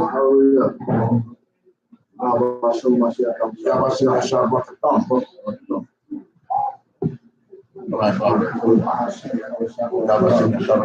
Hallelujah. Most bless you. Right? Come right here, brother, with me right here. Come over here with me. Right here. So rebuke not an elder, but entreat him as a father. So an elder brother is like your father. You see what I'm saying? You ain't gonna go up there and disrespect your pop. You shouldn't. He may be dead wrong, but that's your daddy. You see what I'm saying? You're going to respect your father. Okay? I don't give a damn. The scripture tell you if your father gets of age and his wisdom fails, you're still supposed to what? Submit to his authority. We read that in the book of Sirach, the 3rd chapter. So does that mean even if they're being on father? He's your father. He's your father. You up in his house. You up in his house. You will rebuke your pop? No. Okay, definitely not okay. Right. If your father don't want to hear what you say, he say, listen, I don't want to hear that. He's still your father, bro. Yeah. You see what I'm saying? You have to respect that. But you can't allow your father to cause you to break the commandment, though. Right, that's what if he tell you come to the Thanksgiving party, You said, nah, I'm not coming to that, Pop. You going on. That's not the commandment. Right, okay, so that's all. Yeah, if it's against the commandments, I can't do it. It's against the commandments. You know what I'm saying? I can't respect you on that, Pop. Pop, you going against the commandments. That's a sin against the Most High. But the scripture tell you, honor your father and mother. You can't take that. You see what I'm saying? But if they come against the word of the Most High, then it's a story. You see what I'm saying? It's a whole other ball game now. All right? So go back in 1 Timothy 5 and verse 2. And the younger men said, rebuke not an elder, but entreat him as a father, and the younger men as brother. Because why? When you read Sirach, right, rebuke not the father, right? When you go over Sirach, 3rd chapter, right? Sirach, the 3rd chapter. And it talks about the father, right here, Sirach. It says what? Glory not. For the blessing, right? Read that right there. For the blessing of the father establisheth the houses of children. Yeah. But the curse of the mother rooteth out foundation. Yeah. Glory not in the dishonor of thy father. Don't glory in the dishonor of thy father. Why? For thy father's dishonor is not no glory unto thee. No glory unto you. You are your father. So how you going to glory in his dishonor? Yeah. For the glory of a man is from the honor of his father. And a mother is dishonor. In dishonor is a reproach to the children. So the glory of a man is from the honor of his father. So you're supposed to honor your father, right? You know what I'm saying? You're supposed to be rejoicing in his fall, right? Because there's no rejoicing on you. You are your father, right? My son, help thy father in his age. Help your father in his age. Why? Because his understanding has failed. Yeah. Grieve him not as long as he liveth. Yeah. And if his understanding fail, have patience with him, and despise him not when thou art in thy full strength. See, despise your father because you now in your full strength, because we gonna get older if you live. Okay. His mother also. Yeah, everything is talking about the father and mother in this whole chapter, right? Okay. You know what I'm saying? Okay. So you got to honor your mother because why? What the scripture says to show you who's authority over the children. Read right here, Sirach 3:1. Hear me, your father, O children, and do thereafter that ye may be saved. For the Lord has given the father honor over the Look at children. that word honor again. Honor your father and mother, right? Think of the word honor. You have given the father honor over the children. Again. And has confirmed the authority of the mother over the So son. what? Have what? Confirmed the authority of the mother over the son. So the mother have authority over the son. Period. That's order. Okay? Have confirmed. This is confirmed the authority of the mother over the son. For Yahweh have given the father honor over the children, so Sirach 3:2, and have confirmed the authority of the mother over the sons. You see that? That's order. The woman has authority over the son, not her husband. Right. Now he was talking about something earlier about. I'm guessing that's a son that if the mother doesn't have her obvious head, that the mother will come under the son if he became like an elder, I'm guessing, or something like that. If she didn't have a head or something. No, she's still his mother. His honor over her. Right? Like we would say like this. She honored her Yahusha because she knew who Yahusha was. She said he was especially he was the son of the Most High. You know what I'm saying? She understood that. You know what I mean? You know what I'm saying? But if you got a dynamic mother that's trying to get you off the path of the Mashiach Yahusha, then she off. I mean, you're not gonna honor her. You're not gonna honor the spirit she in. Okay, right. But that's still your mother. But you're not going to disrespect, even though you. Right? Why? Listen, man, you don't understand. Right. You don't understand. You are, man. You're tripping. You gotta let it go. That's still your mother. Right. That's still your father. They just don't see what you see. They spiritually blinded. You can't do nothing about that. That's up to the Yahusha. So you don't dishonor them because they don't. The Most High open them up. You see what I'm saying? That's still your father and mother. That's still your father and mother. I'm telling anybody, that's still your father and mother. You know what I mean? That's Sirach, the 3rd chapter goes into honoring your father and mother. Right? Okay. How everybody doing? We going in. We just doing what we doing, man. That's it. Going through these scriptures. Got the sisters in there going through scriptures. Brother Zaya over there.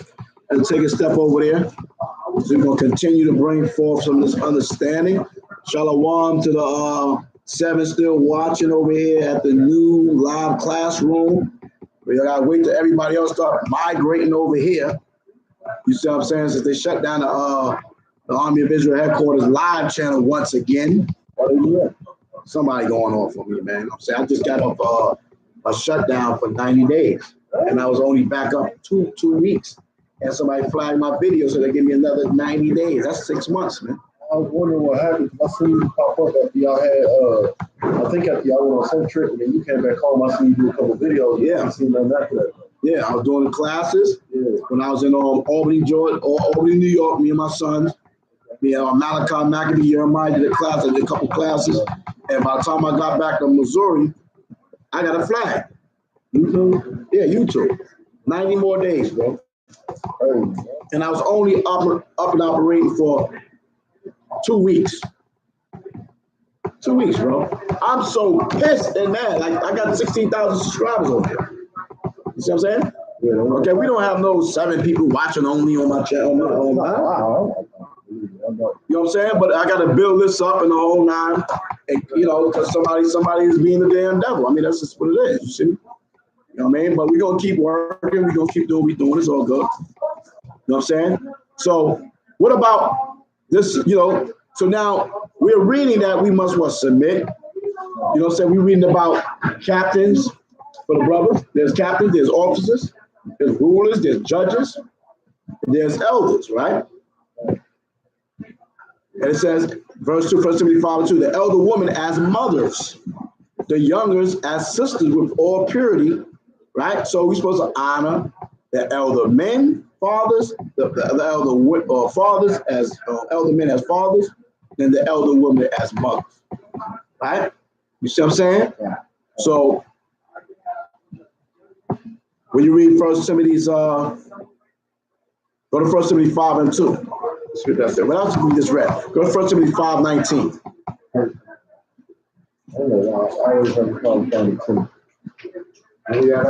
We're gonna read verse 1 Timothy 5:17. Let's read that. Let's see, because the brothers don't want to submit to other men. And that's why you got a lot of these anti-Campbellites, because they want to be individualites, because they don't want to be up under authority of another man. That's just that. They don't want to get checked or rebuked. If I see you going off, and you're going off, man. You know what I'm saying? They don't want to hear that. Brother, you got the fringes on, your boilers are blue on, brother. You're breaking the Sabbath, brother. You're doing this, brother. You're doing that, brother. That's only going to get you sharp. Right. When I was around the brothers, all we did was have the Bible on us, be like, you're going off. You're doing this. You know what I'm saying? You're going to get tired of hearing the right? After a while, you're going to give them no excuses. Say, You know, I'm tired of this nigga getting on me, so I'm getting my shit together. You know what I'm saying? He ain't going to be able to put no scriptures on. You see what I'm saying? I'm being on. You know what I mean? Then I'm cool now. I'm doing to this brother. I'm getting scripture. You know what I'm saying? You have to be sharp with them scriptures, brother, because brother, you know what I'm saying? They was ready to get you. You see what I'm saying? They was ready. You see what I'm saying? That's why brothers want to be individual. They don't want to be a part of no assembly, no camp, whatever. Because they don't want to be up under order. They don't want to be up under order. They don't want nobody. Where you at, brother? Why you ain't at Sabbath service? Brother, why you ain't coming to the camp? You know what I'm saying? Why you ain't coming out here and teaching with us, brother? Why you ain't coming to the Sabbath service, brother? Why you ain't at the feast day, brother? You see what I'm saying? Why you forsaking the fellowship, brother? You don't want to hear none of that. You see what I'm saying? Brother, you cut your whole bed off, brother? You waiting on the Sabbath, brother? You know what I'm saying? You know what I'm saying? People want to hide in the shadows and pop out and tell me I'm an Israelite. You know what I'm saying? But that's the whole 6 days of the week, they be in the damn devil that the Bible speaks of. And they pop up on the Sabbath and they're Israelite now. Get the hell out of here, Negro. Who you fooling, Negro? Okay? You see what I'm saying? They don't want no accountability, man. Okay? So let's read verse 17, 1 Timothy 5:17. For you men out there that don't want to be in order. Yeah. 1 Timothy 5, verse 17. Let the elders that rule well be counted worthy of double honor. So it's talking about, now we're reading about elders, right? So we read an elder is a person of age, right? And one of rank or position of responsibility. Okay? A term of rank or office is the blue letter. Okay? Advance in life or elder, senior, forefather, term of rank or office. Members of great council or the Sanhedrin, right? Because in early times, the rulers of the people, judges, were selected from elderly men. We just read that in Deuteronomy. Choose among you wise and understanding and known men amongst the people, and we are going to make them officers and captains. It says that those who separated cities manage public affairs, right? So it's telling you these people are leaders, okay? They have a position, they have a rank, okay? So now let's see what this Bible is talking about this elders here. Yeah. Let the elders that rule well be counted worthy of double honor. Now check this out. Tell me what you get out of this part right here. Let the elders that rule well be counted worthy of double honor. What's that saying to you? And read the whole thing, then break it out. Okay. Yeah. Let the elders that rule well be counted worthy of double honor, especially they who labor in the word and doctrine. So tell me what you get out of that. How honest to you, that's all I can say. Hallelujah. Hallelujah. Okay. So when it's saying that, you got something? So this man is an elder because he may be an elder of age. He may be an elder of rank, right? So it's saying let the elders, so there's many elders, right? When you say you have no elders, but there's supposed to be elders, right? That rule well. These elders that rule well, rule well, be counted worthy of double honor. So double is more than just honoring the Horiet or honoring the elder. See what I'm saying? It didn't say the one who don't rule as well as this one doesn't mean he don't get no honor. The one that's ruling well, though, especially who's laboring out there, teaching, highway, byway, putting in that work, them double honor. You see what I'm saying? Double honor, because they laboring in word and doctrine, right? So they actually doing what they're saying. So, you see what I'm saying? So that's double honor to that, bro. You see what I'm saying? So the elders, you give them honor, and we just read that, honor the Orient, right? We read that, and it said, read it again. Proverbs 16:31, hold on. The hoary head is a crown of glory. That's an aged man, right? If it be found in the way of righteousness. So it's more if it's found in the way of righteousness. That's a rise up before the hoary head. So you have people that get upset because they hear brothers rose up before the captains, before the officers. They are in position of leadership. The white men have you in their systems rise up before their captains and generals that come up in there. That's just being honorable. What's the problem with that? That's a person that worked his way up and put in work. You should want to honor that. You should want to be like that. One day you can be honored because you put in what? Work. But we can get in the Esau system and we can do all these different things for Esau. But when it comes to us, it's a problem. You see what I'm saying? I'm not going to bow before no man.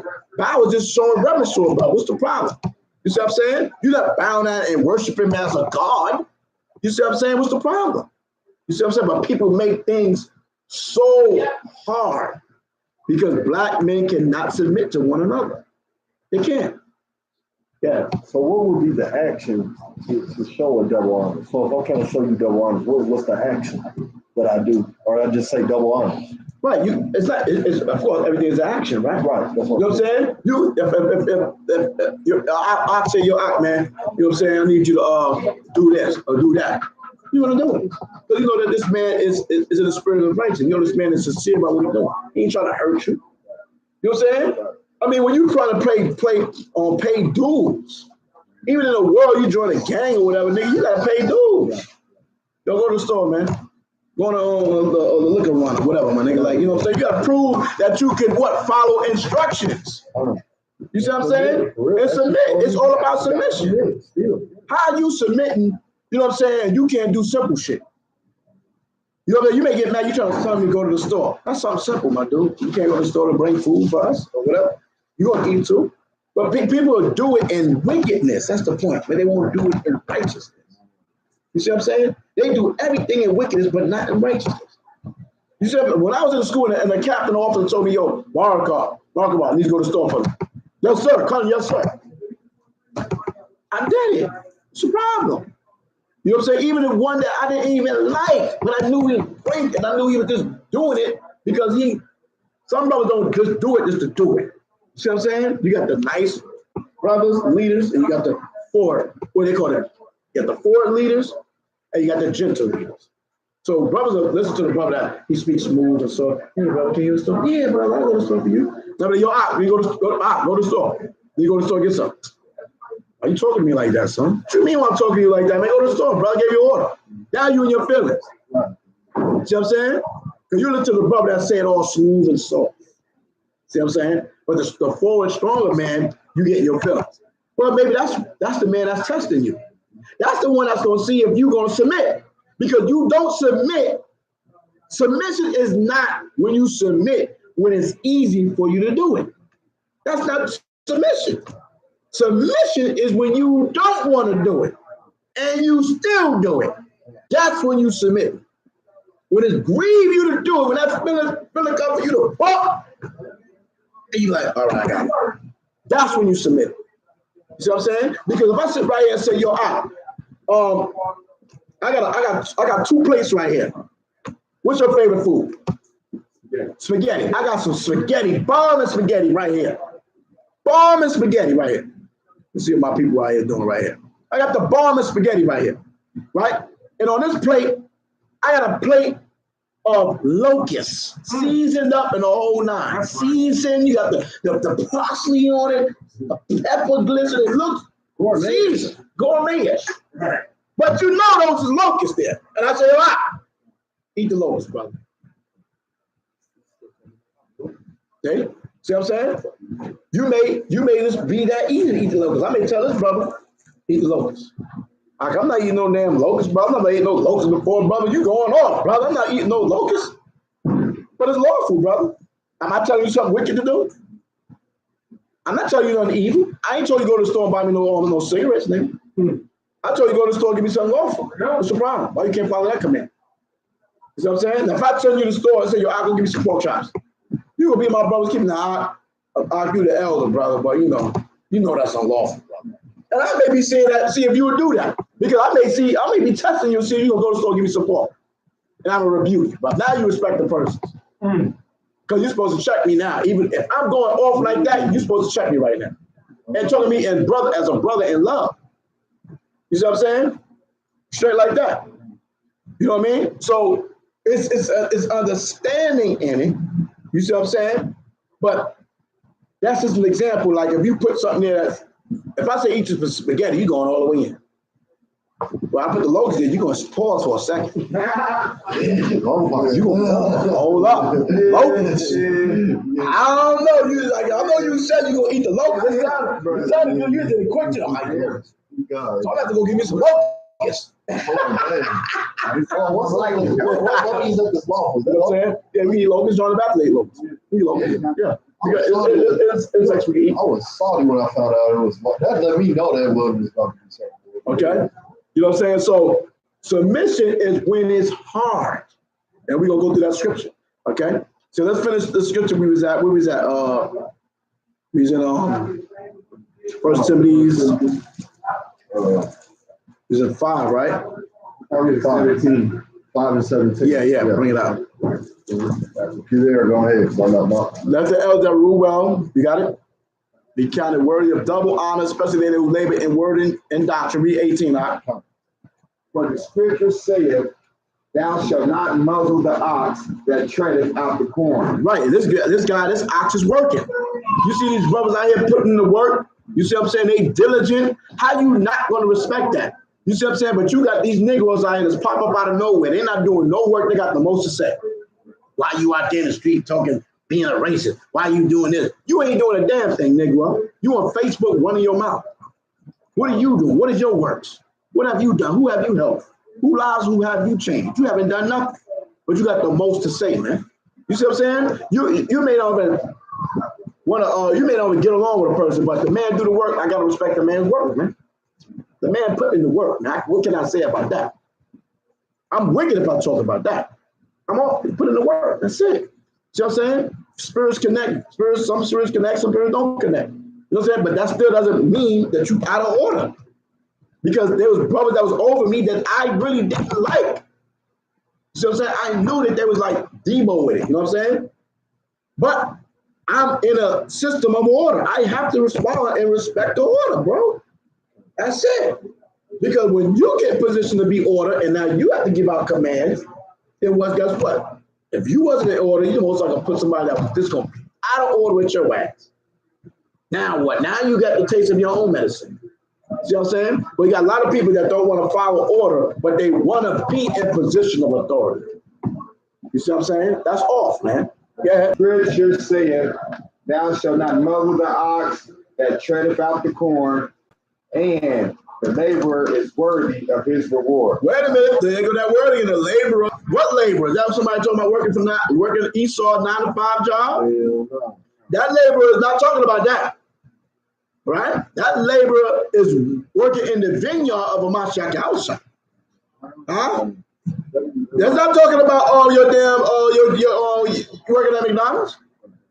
The laborer is worthy of a reward. When you read Matthew, the 10th chapter, it says, go out to the different cities. Is that the third? Get that right quick. You get it right quick. Just reading that. Just to show you the correlation between that and that. See, they take these scriptures and they make it where they want to be.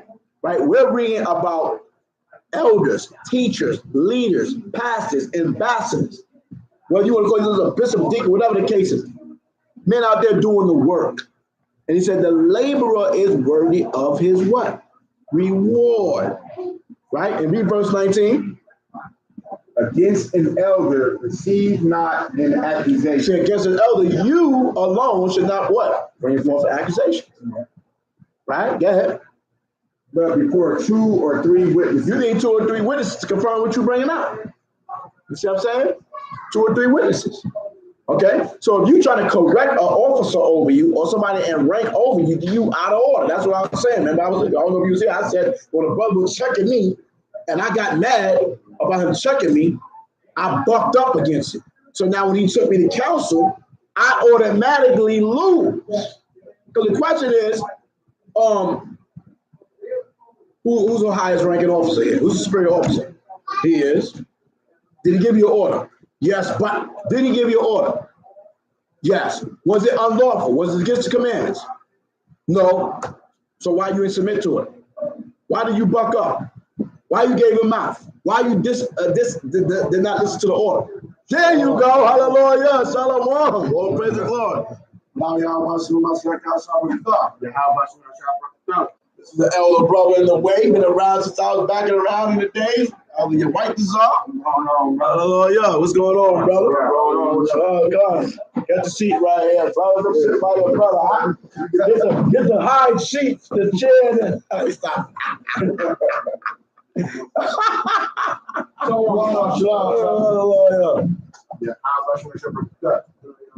God, all praise on both sides. Yeah. I know you what you said. No, okay. That sounds good, man. I try to put Telerad Jerusalem on my resume of where I stay. God, hallelujah. You know what I'm saying? So we got a special guest out here. You know what I'm saying? Brother, your white desire. Elder, your white desire, because this brother been in the truth. You know, this is as long as I've been in the truth, but knowing this higher calling. That's right. You see what I'm saying? Awakening to let me let the brother see him right quick. I don't know if they can see him. All right. Let me fix this right here. Yeah, everybody can see him right there. We live on Facebook. You know what I'm saying? Brother's been in this wave since the 90s, man. You know what I'm saying? No, shoot, me and his brother was young men, man. You know what I'm saying? Up in this truth. In our early 20s. See what I'm saying? And he definitely can give testimonies about being in One West. You see what I'm saying? Because that's a school of thought I came through. You know what I'm saying? These elders back then paved the highways and byways, banging on the heathens. You see what I'm saying? Rebuking Jake. You know what I'm saying? Waking up us rebellious black men, Hispanic men to come to the knowledge of the truth. You see what I'm saying? So I'm thankful for the elders, regardless. You see what I'm saying? Because without them, I wouldn't be here. The scriptures tell you that. We're gonna read that in the Apocrypha. You see what I'm saying? And this is what we're going over. We're going over submission. We're going over, you know, the Most High set up order. He does all things in decency and order. You know what I'm saying? And how not only the women be out of order, but the men be out of order. If the man is out of order, the women gonna be out of order, and the children gonna be out of order. You see what I'm saying? That's what it is. You see what I'm saying? Okay. So we was reading. I was giving an example, like, back in the days, right? If a man was over you, you could have been a trooper, and the brother's only one rank over you, like a soldier, like Tazadakia, to throw it out there. The so-called God-sent discomfort, right? And all of a sudden now he wanted them flip the whole scenery that we doing and want to take his rank upon me. Now I'm like, yo, you bugging, yo. He told me, shut down, bro. I'm like, what? You bugging out? So he said, I ain't playing. Like, you like a trip or something? Now you want to pull his rank on me now. And out of nowhere. You see what I'm saying? Because I may be saying something to him, making jokes, but they ain't gonna pull his rank. Right? So now I have to either do two things. Submit or curse your ass out. Right? And when I rebuilt them, I nigga, you bugging. And what would the 2,000 Israelites do? You know what I'm saying? Cuss you out. You know what I'm saying? I had to either take that shit, and this nigga bugging right now, yo. You know what? I'm just gonna submit, man. Take this shit. But before I did that, I had to go to a few councils because I wasn't hearing it. Well, nigga, I ain't listening to that shit you talking about. You tripping, nigga. You drinking a whole night. Now you gonna try to pull rank while we chilling, man. You bugging, son. He said, brother, I gave you a direct order, brother. Shemai, Shaquat, brother. I know you ain't telling me. Shut up, nigga. You bugging. What? You know what I'm saying? So now I'm up in council from General Yohana, and it can't get rebuked. And you're gonna get rebuked because the only question is, who's a high ranking officer? That's right.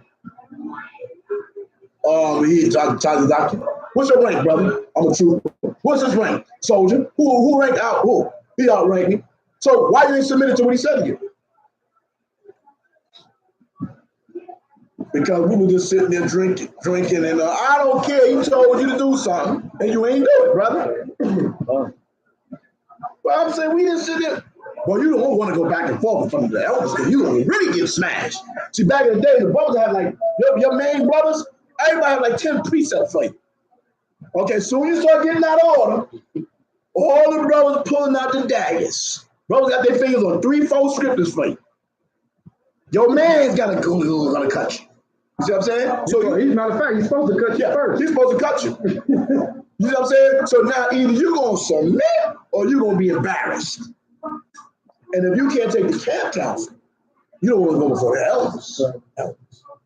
They're going to take you in front of all the brothers that come out. Oh, it was Wednesday or Thursday. One of them days, all the brothers got to be at the school on this day. And they're going to bring thou up in front of all of them. You're going to get rebuked. And you don't want to get rebuked. You see what I'm saying? So you had to submit to brothers, even if they was, you may feel they was abusing their rank. Right? You had to do it. They had no, like right now, this 2000 era, this YouTube era, you can go from camp, hop over here. You go all type of camps because you don't want to submit. Right? There was only one school where we was at in New York. And if your mom got kicked out of there, you was back in the world, basically. They tell you out, you kicked out for 6 months. 6 months is a long time to be kicked out. You could be doing so much wickedness and evil in 6 months. See, that's true. That brother will keep you in order. You see what I'm saying? Because brothers always want to cut you. Brothers always say, you're going off, brother. You know what I'm saying? I'm telling you that, brother. You got to be sharp with your script. Because brothers always want to try you with the scriptures. See what I'm saying? So men don't want to submit to other men. That's why you got brothers say, Yahushua is my head. Yahushua set up men on this earth to be over you. What you talking about? The 12 disciples over you. You had 12, you had 70 disciples. You had 144,000. You had captains, you had officers, you had judges, you had elders and rulers. What do you mean? What are you talking about? Okay? That's why these people don't want to be a part of a body, because they don't want to be corrected. You see what I'm saying? It's not just no women. Brothers don't want to be corrected, man. Straight up and down. They don't want to be corrected. So, and they want their women to follow them, but they can't follow men. Right. I'm your head. I'm your head. But who do you submit to, brother? Yahushua. That's right. You submit to Yahushua, where is he? I see you doing what you want to do. You ain't got no brothers over you or nothing. You ain't part of nothing. You just a damn tyrant, brother, with the scriptures, but you ain't want to take no correction. You see what I'm saying? Now you can't do that, man. So it says, because against an elder, 1 Timothy 5:19, because against an elder receive not an accusation, but before 2 or 3 witnesses. Okay? So it's talking about the elders right there. All right? So an elder has a rank and system in the scriptures. 1 Peter 5:1, what it says there. We just read that? 1 Peter 5:1. Read that. Yeah, 1 Peter 5:1. 5:1 on down.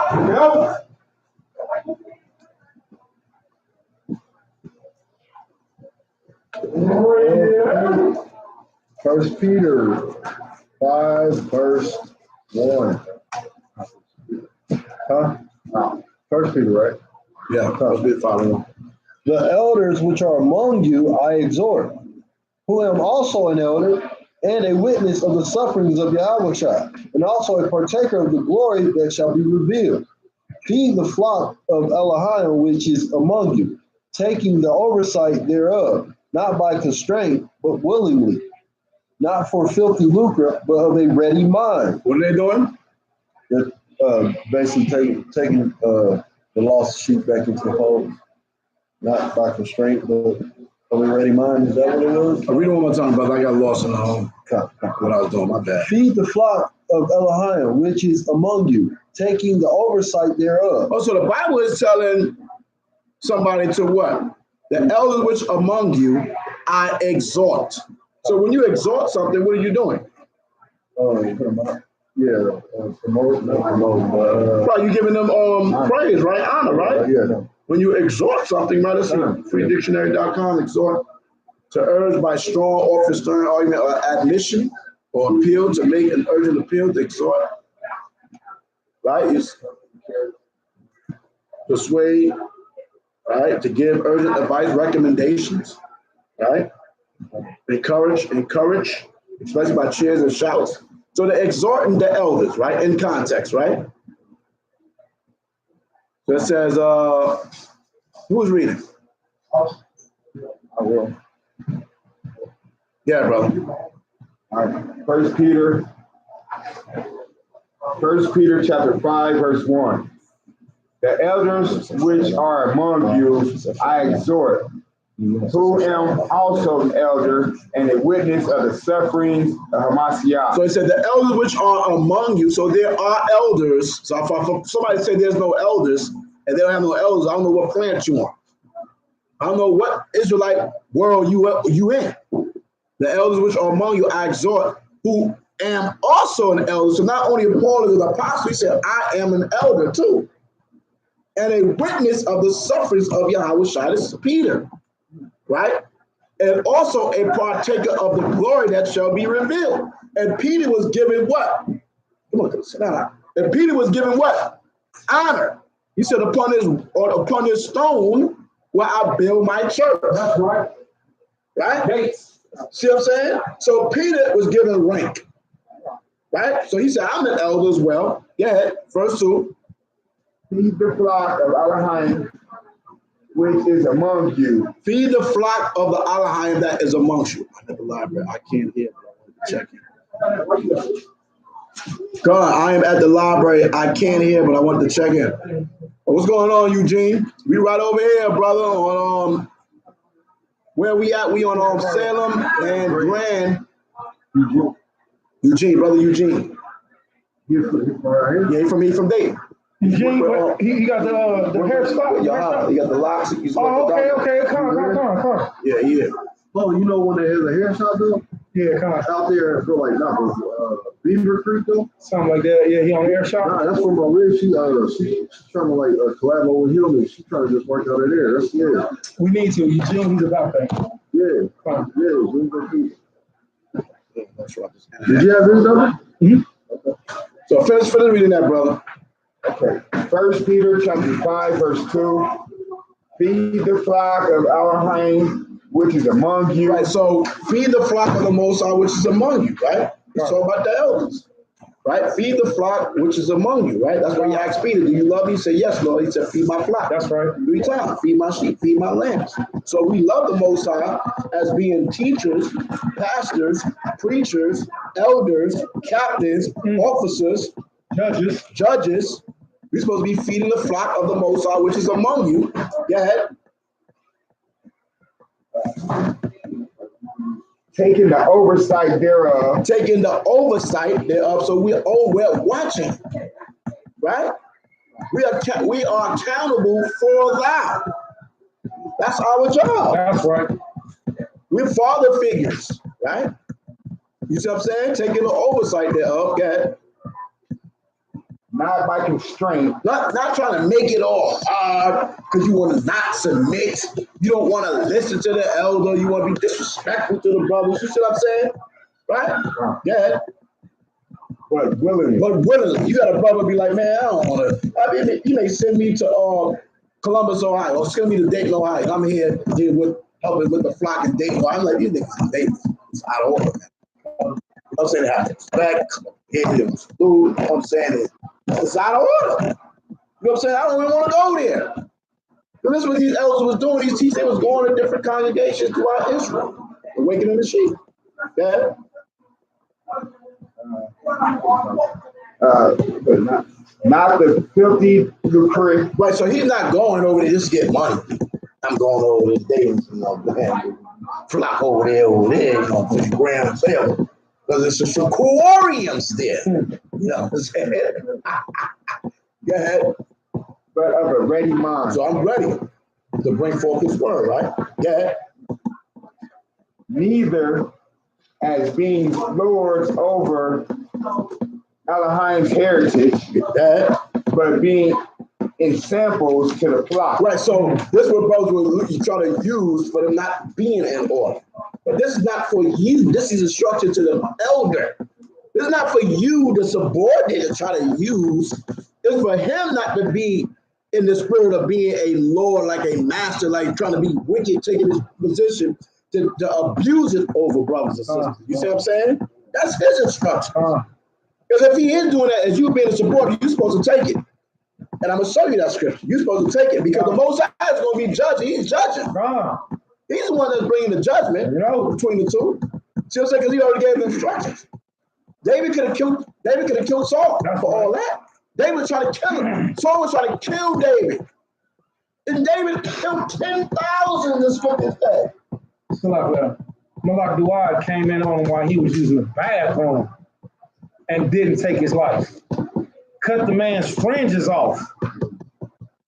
And still didn't kill him. Was like, look, I could have, but Yahweh set you up. See? Exactly. You see what I'm saying? So understand that he took low. You know what I mean? Even the dude that came and said, the Edomite came and said, yo, I killed Saul. He came over there like David was gonna get a nigga a reward. He gave him a reward. He gave a reward. He gave a reward. It was the one he thought.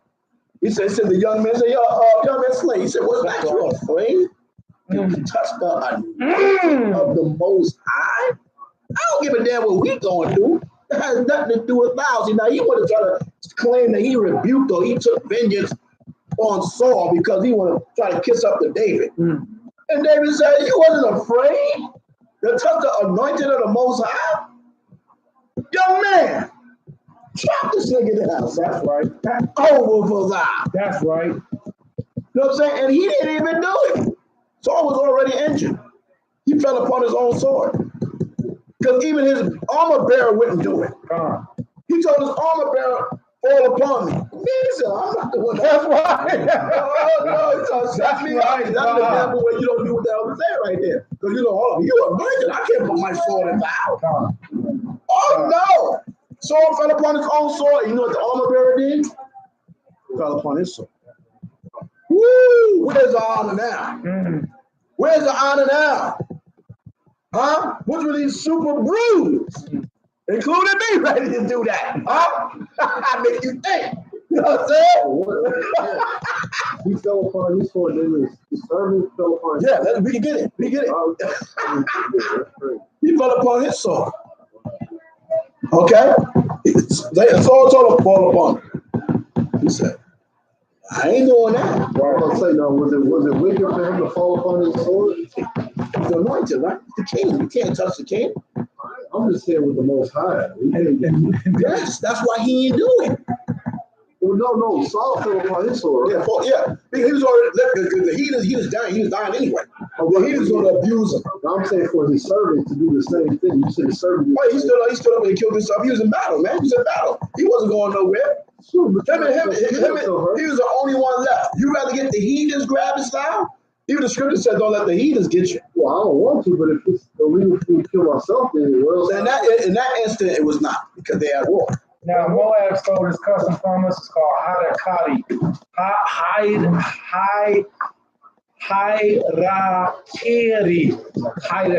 Say again? It's like Hamakiri.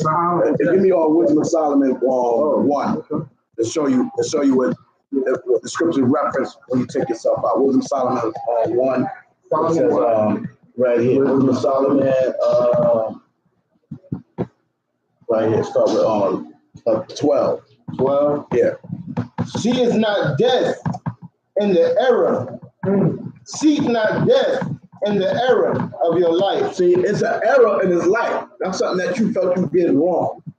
You see that? Like you're emotional now. You know what I'm saying? You made a mistake, you probably stole something, or you cheated on your girl, or in the world now she ain't leave you, or you did something. And now you're like, now you down, you got the Henny going on, you know what I mean? And you drinking, like, man, I want to let go war. Wow! See, that's an error of your life. This is the situation. They was at war. You see what I'm saying? Yeah. And pull not upon yourselves destruction. 1 Samuel 31, it was talking verse 1. Put not upon yourself destruction. Because it's just something, we all go through temptation in life. You see what I'm saying? So now you want to kill yourself because you don't want to go through the trials and tribulations. See? You don't want to go through the tests. You see what I'm saying? You know what I mean? There's a brighter end if you keep enduring. If that was the case, I would have took myself out plenty of times. I can only speak for me. Plenty of times I felt like, the Spirit came upon me. I'm in my second wife, took the children on the Sabbath. Took my middle children. Left me and my first wife there, took my children. I was like, don't do this. Just slap out there, don't do this. Love my children. Took my children, I was crushed. I was on the roof of the building, sipping, looking down. The thought came on my, let me jump off the roof, jump off. Man, if I jump off, maybe I can land in the water over there. But I'm barking at hell. That water's all the way over there. You know damn well I'm gonna float and live it over there. I'm finished, bro. You know what I'm saying? There's no pause button when I jump off. There's no, I made a mistake. It's a done deal. So now that case, no. You know what I'm saying? But if I'm in a war and when no enemy gets loud, they're gonna torture loud, right? You want to rather go out in war with your king and you get grabbed and tortured by the damn heathen? Okay, I'm gonna get a scripture about that too. That was Wisdom of Solomon. What was the chapter verse on that? That was all Wisdom of Solomon 1 and 12. So seek not death in the error of your ways and lay not the struggle, because you got to go through some trials and tribulations, brother. Made some mistakes, okay? It's not the end of the world, brother. You know what I'm saying? You lost your wife, children, car, whatever. You mismanaged this, that, and the third. You got to start over.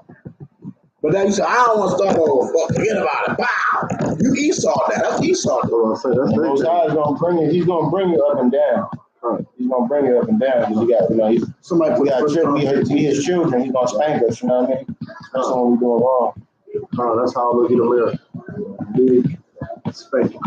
Big spanking, yeah, man. Big old spanking. We got to get our spankings, man. You know what I'm saying? Because how do a child learn what not to do when you get a spanking? If you don't never get no spankings, then what the hell's going on? You see what I'm saying? I'm going to keep my command. Okay. So now, who got the 1 Samuel 31 and 1? Read that example right quick. This is 1 Samuel 31, verse 1. Now the Philistines fought against Israel, and the men of Israel fled from before the Philistines and fell down slain in Mount Gilboa. And the Philistines followed hard upon Saul and upon his sons. And the Philistines slew Jonathan and Abinadab and Melchishua. Now they killed Jonathan, which was David's best friend. See what I'm saying? Okay. That's right. That's what it is, brother. All right. He killed Jonathan, so he's dead. Dead. And Abinadab and Melchishua, Saul's sons. In the battle, and killed his sons. And the Philistines threw Jonathan, Abinadab, and Melchishua, Saul's son, killed all his sons. Yeah. in the battle went sore against Saul. In the battle went sore. We'll put this one for you here. Live here. Okay. Go ahead. And the battle went sore against Saul. So the battle went sore against King Saul. Right? It's not looking good. It's about to be a Reynolds Wraps. And Okay, go ahead. And the archers hit him, and he was sore wounded of the archers. So he was sore wounded by the archers, right?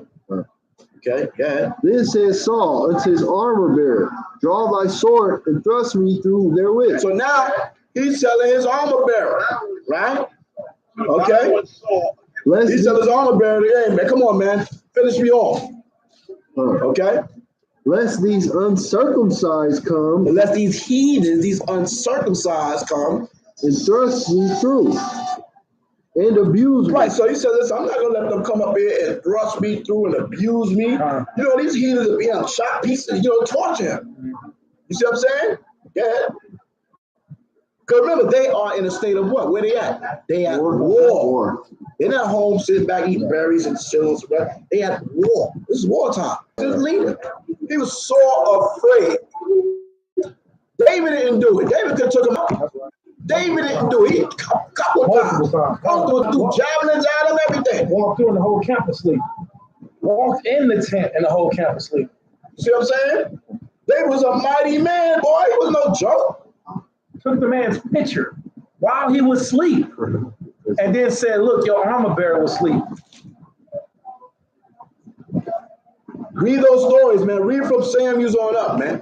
And you be in a whole nother world. You ain't gotta watch the TV. You be in the TV, you watch the from Samuel's. You be in there, like you in it. When I first read it, those stories, I was in there. I felt like I was in the story. Like everything else didn't mean anything. I was just locked and low. Wow. Like it's just like 3D. Yeah. Therefore, Saul took a sword and fell upon it. So Saul, and that's what he said. You know, the Japanese got the little sword with the katana. Yeah, Haida Kitty. Okay? And then take themselves out instead of letting the damn enemy finish them or whatever. Yeah. And when his armor bearer saw that Saul dead, he fell likewise upon his sword and died with him. See that? He fell likewise upon his sword and fell with him. Right?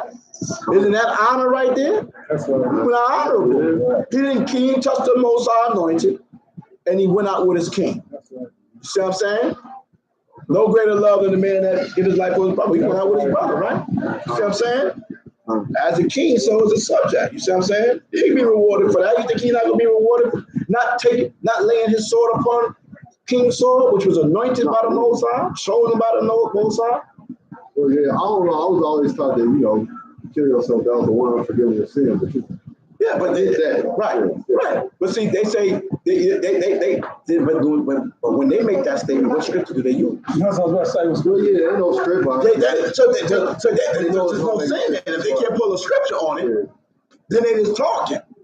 See, I just pulled the scripture about seek not death in the error of your way and lay not destruction upon yourself. You see what I'm saying? But if they don't read all the books, and they don't got the Holy Spirit, you also got the prophet who what? Prayed for death, right? All right, the prophet Elijah, he prayed for death. See? Who else we got that prayed for death? Why would I even born? Tobias' father, when he was blind, he prayed for death, and Yahweh heard his prayer because of his arms and was going to send, what's his name? What's the angel name? Raphael that went down. Raphael? It was Raphael that went down. It was Raphael that went down because he had heard prayers of Sarah. He heard his prayers. See? So you got an off switch. Don't press it. What does scripture say? There's a word that's amongst them. I pray that it be not to be spoken amongst Israel. All right, let me get that. That's appropriate words. But the point of saying that is to say this, man. The customs of your people, like for real, the apostles, Like each one of them knew that their time was coming. What Yahweh Shai say? He says, "My time is." He said, "It's not my time." Yeah, but he said, "But your time is always." See. So are we advocating? Are we advocating suicide? No. Did this king know what it was when it was time for him to go? Khan. Did the apostles pray for death? Job said what? He said, "Cursed be my day," when he was born. And then we see the same one, Tobit, as you know, as the colonel spoke on Tobit. He did what? He also prayed for death. So let's not encourage each other too. At the same time, we see these biblical examples. Because he said the Philistines will come and thrust me through and abuse me. So they was already in the battle. They come to finish me. So I'm not gonna let you finish me off. I'm up out of here, son. Shalom. You know, I'm gonna bring back over sit right there. Shit, I'm gonna sit right there, let them finish me off. I'm going with my king. I'm out too. Shalom. You see what I'm saying? Because you going anyway. Right. You have to go. Which way you going? You see what I'm saying? And they might torture you. Yeah. Oh, they did not. They going to torture. Definitely. A good example. Not the Showtime example, but the Netflix example of Borgias. Or the Netflix example of Borgias, when the Borgias, when they conquered their enemies, they raped them. Cesare Borgia said, "I'm going to arrest you, then I'm going to do you." And then he did it. In the movie The Borgias, don't watch the Showtime version. I will call myself the Netflix version. But because there's two versions, there's the Showtime version, which is bubblegummy. Then there's the Netflix version, which is straight blood, gore, poo-poo caca. They show you exactly what it is. They show you Rodrigo was booking his daughter. They show you. You see, so in that same sense, they show you also when they conquer their enemies, when he said, "Abuse me," that goes into many different things. Right. And then you're looking at the Philistines, they had no morale. No morale. Look at Sodom and Gomorrah. No morale at all. So with that being said, you know, we want to be mindful that, this elder knew what he was doing, man. He lost his mind. You know, this Benjamite brother lost his mind when he started to go off. You know, but when you talk about not letting the Philistines abuse me, Sodom and Gomorrah is a wonderful example. All right, so I'll stop there. Oh, God. So let's finish reading on down because something else is going to happen. Okay. Let's read on down. We were talking about earlier. 31. Who was All right, so jump down. Oh, yeah. The one. Now look what they did right here. Read verse 8. See why he took himself out? Read verse 8. 30 and 8. Yeah, 30 and 8. And David inquired at Yahweh, saying, "Shall I pursue after this troop?" No. Back in 1 Samuel 31. 1 Samuel 31 and 8. Yeah. Who got it? I got it. And it came to pass on the morrow, when the Philistines came to strip the slain, that they found Saul and his 3 sons fallen in the Mount Gilboa. And they cut off his head. They cut his head off right there. So what are you going to do? You see what I'm saying? Because remember, when they took our king into Babylon, they took his eyes out. What was that? Took him, all types of stuff, put him in shackles, everything. Man. They cut his head off, stripped him of his armor. Yeah. To publish it in the house of their idols. And then what? Published it, made it public. Right. This is the head of the king of the Hebrews, of the Wanugus. We killed them Wanugu niggas.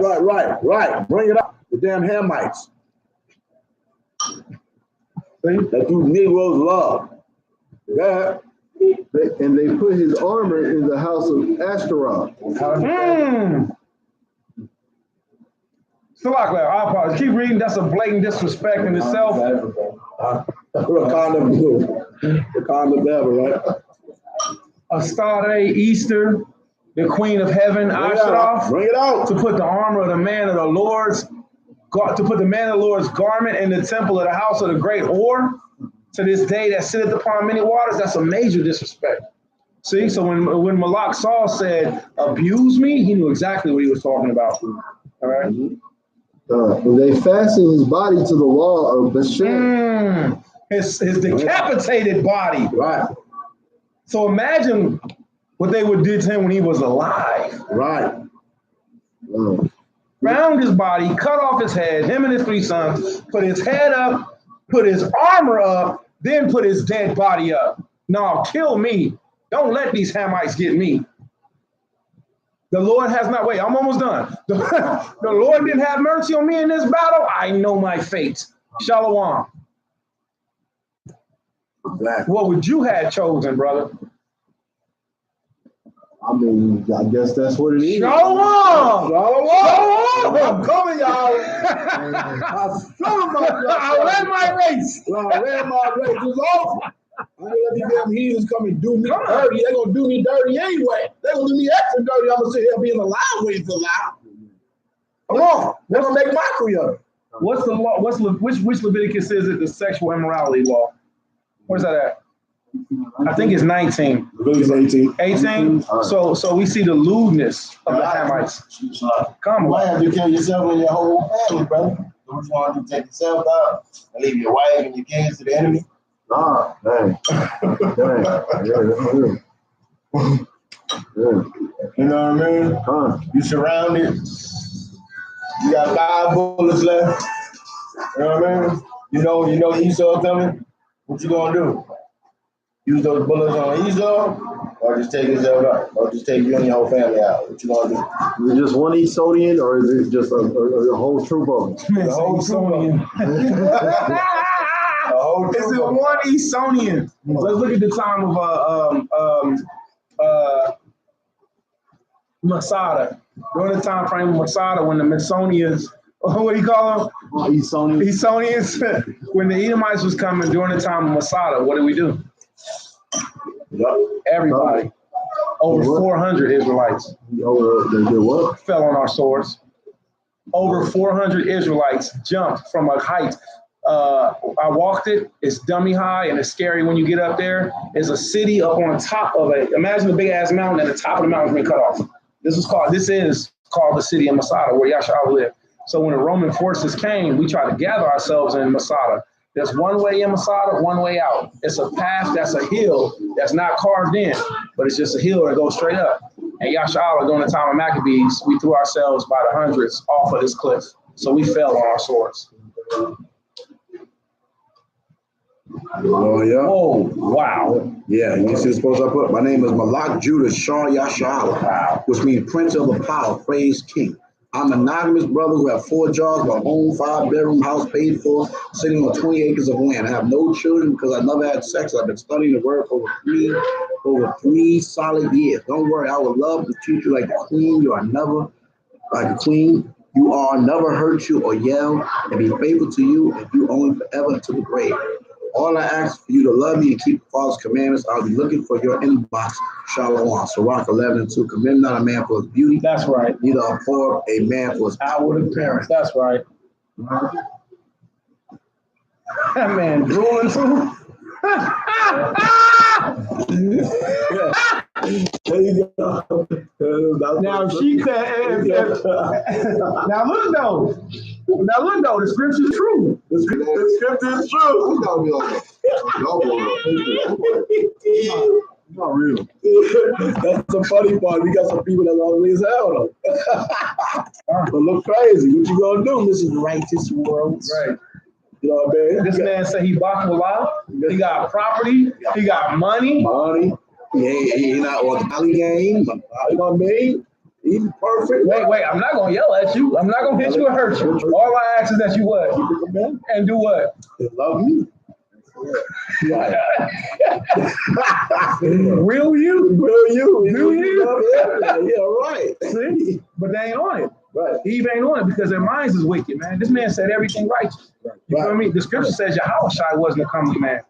See? Yahushua didn't come beautiful. That damn, what do you call that? Tyson Beckfoot?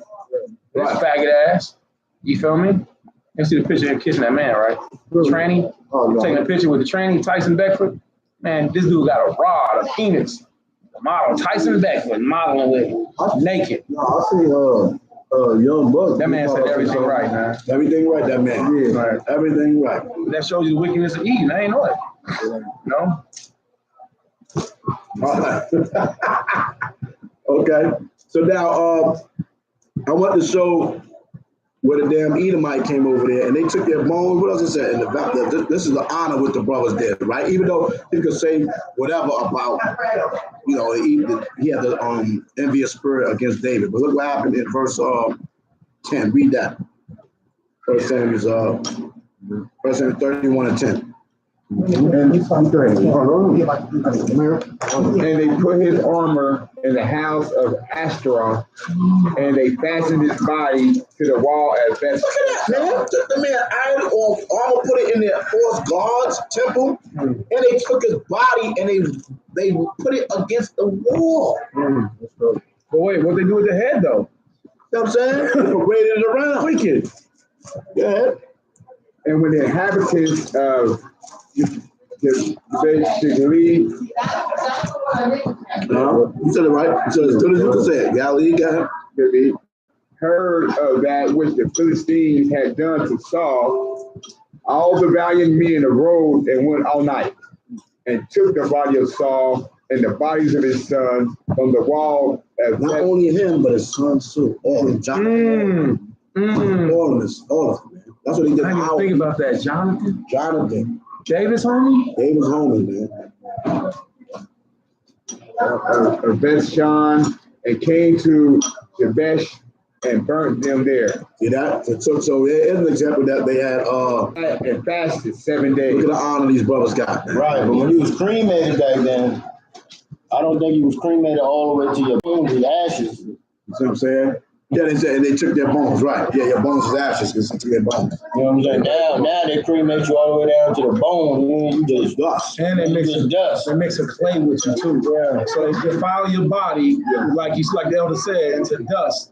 And they defile you, your ashes, and mix you with clay. You feel me? And instead of putting you underground, they make it so that you stay above ground. So now no matter where that urn is, everything is unclean. Right. Yeah. You got a dead body mixed with clay in the house. That shit out of it. All right. So Malak Dawad, man, he performed honorable acts. Wow.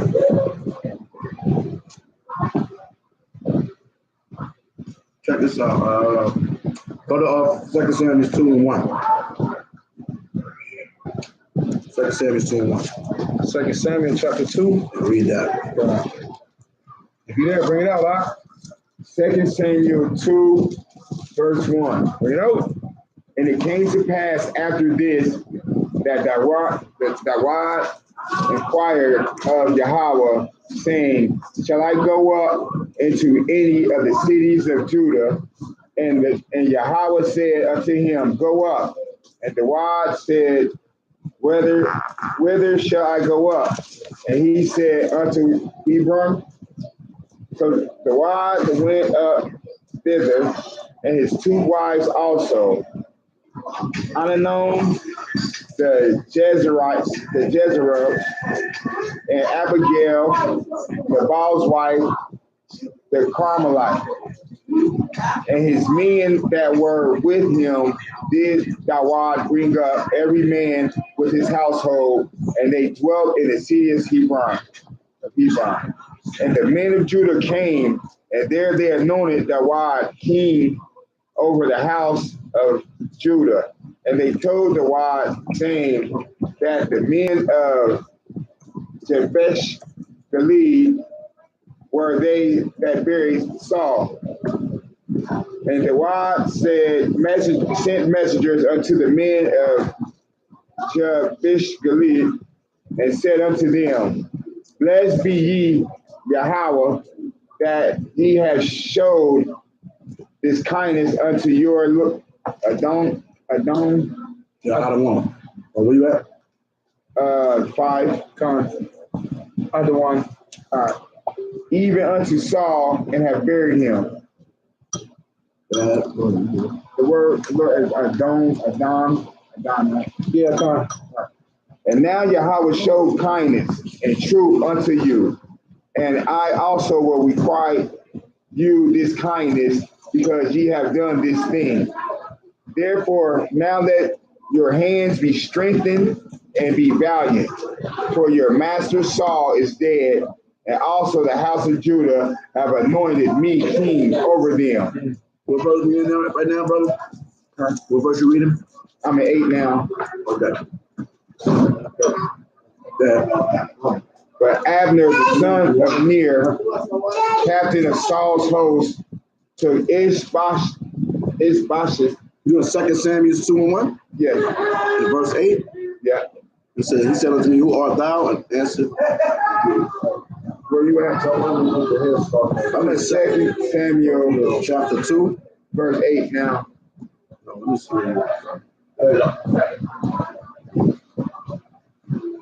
Go ahead. No, you do it. Another word. We understand. But Abner, the son of Ner, captain of Saul's host, took Ishbosheth, the son of Saul, and brought him over to Mahanaim, and made him king over Gilead, and over Asherites, and over Jezreel, and over Ephraim, and over Benjamin, and over Israel. Ishbosheth, Saul's son, was 40 years old when he began to reign over Israel, and reigned 2 years, but the house of Judah followed David. In that time, in the time that David was king in Hebron. Jump over to 2 Samuel 2. That's 2 Samuel 2 Samuel chapter 2. That is true. That's 2 Samuel, 1 Samuel. 2 Samuel chapter 2. All right, so I wanted you to start with my bad. You in verse 9? Now, What 9 says? he's at 12 now, right? 11, 12. 11, 12. 12. See, I know I'm not tripping here, bro. What? 2 Samuel? The second book of Samuel, otherwise the second book of the Kings, Verse 11. second Samuel chapter 2. You go again. Maybe I'm bugging out. Let me see. Yeah. I don't know. Maybe I'm bugging out. 2 Samuel chapter 2.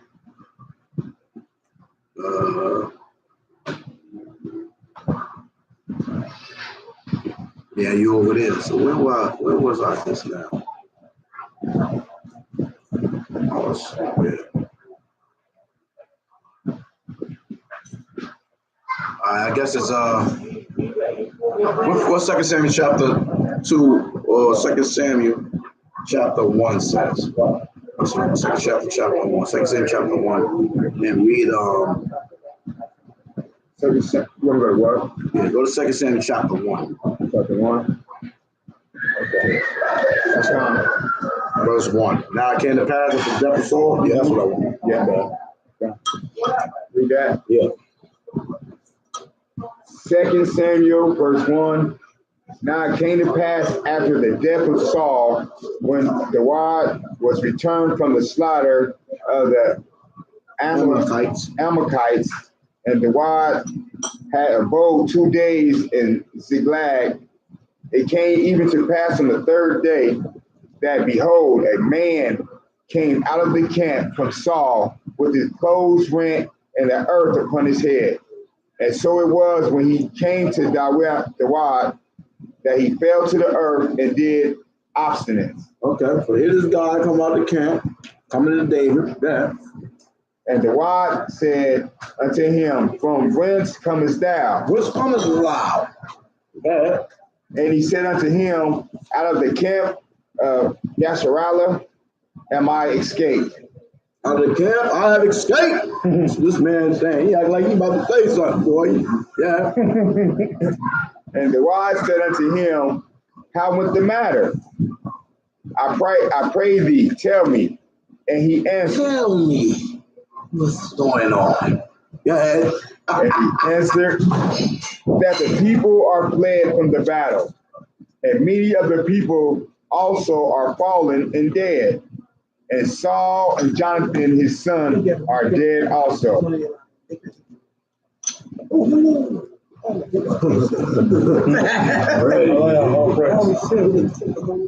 So go ahead, brother, read that. Okay, and Dawid said unto the young man that told him, how knowest thou that Saul and Jonathan his son be dead? How do you know? That's right. Yeah, Jonathan and Saul and him is dead, buddy. How does thou know? Yeah. And the young man that told him said, as I happened by chance upon Mount Gilboa, Behold, Saul leaned upon his spear. Saul leaned upon his spear. And lo, the chariots and horsemen followed hard after him. And when he looked behind him, he saw me and called unto me. And I answered, Here I am. Here am I. And he said unto me, Who art thou? And I answered him, I am an Amalekite. He said unto me again, Stand, I pray thee, upon me, and slay me, for anguish is come upon me, because my life is yet whole in me. So I stood upon him and slew him, because I was... See that? Amalek. Right? Esau. So I stood upon him and slew him, because I was sure that he could not live after that he was fallen, and I took the sure, huh? He got his own stories going on. That's like the story we read earlier. Yeah. He's coming up here making his own story up. Yeah. That he could not live after that he was fallen. And I took the crown. Took the crown. Wow. Malak the Wad wouldn't even do that. Yeah. None of this he's talking about he did, David could have done. You know what I'm saying? No honor. Yeah. That was upon his head and the bracelet that was on his arm. And had brought them hither unto my Lord. Right, brought them hither. Yeah. Now unto my Lord. So now he's witnessing all of this happen. See? Who witnesses? The Amalek. Watching all of this happen. That's why he still got that's why he got the crown. Right. Because remember the Philistines that came until tomorrow. Right? They came like later on the next day. They like whatever, right? Some saying they found him dead. So he already seen all these things happening. Okay? But he didn't do it. Right. Paul took himself out, the armor bearer took himself out. What he did was take the spoils. Right. And now he gonna come and he fled. Yeah. He fled. Yeah. Right? He ain't died honorable. He ain't stayed there and died like an armor bearer. Right. He just watching, heard everything, watched both of them die, took the stuff, did. Now he gonna come to David like he's trying to get a reward. Yeah. I brought you the crown and his bracelet. Crown and the bracelets. He wasn't gonna live, so I helped him die. Right. I helped him die. He wasn't gonna live. I was sure he was gonna die. So I just finished him off. Oh my goodness! Like Let's pull another one real quick. It's like a brother. Like, it's not done yet. We get the judgment. It's like a brother. A brother said when we was on, we had a brawl with the Comfy people back a few years ago, 2014. We had a brawl. I was part of the brawl. Spanish brother started the brawl. He was crying, wanting the brothers to salute him. They're not gonna salute you. So we went over to defend the brother, like, get off the ground. Like, you know, keep him to silly dub. You know what I'm saying? Silly dub. You're crazy, but on the floor. Them brothers is not gonna salute you, brother. You know what I'm saying? So then I we started recognizing brothers who came up. We like, y'all brothers off. They see the brother on the floor, man. We like, come on, man. It's like the brother. So you got to out there. Everybody start getting their feelings. Now we ain't all brawling and fighting. I don't even see him fighting nowhere at all. It's just all over. So later on, when we got back up, everybody got their battle stars and whatever. They outnumbered. They came down like the damn bees on our head. You know what I'm saying? They weren't really good until Esau came, and then when Esau came, that's when they started going in, right? So now when we up there talking about what happened, here he gonna go talk about, you know, we should do a Akum. You all right? We should go finish your ball. You said what? Finish your ball. Finish the ball, nigga. You wasn't even fighting them. The hell you mean finish them all, nigga? We about to get finished, brother. We was about to get finished off. You know, he gonna talk about he gonna finish him off. I'm just about that story. Finish off on. So he said he thought he was gonna die. He thought he was gonna die, so I finished him off. Okay. Let's see what David gonna say. What's the proper way to say David's name? You said it with I'm trying to say it with a we say Dawud.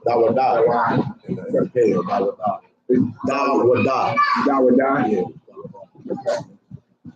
Then Dawud took hold of his clothes and rent them, and likewise all the men that were with him. What verse you in? 2 Samuel 1:11. Now check out this. This is like picture we all sitting there watching this damn Amalekite telling his story.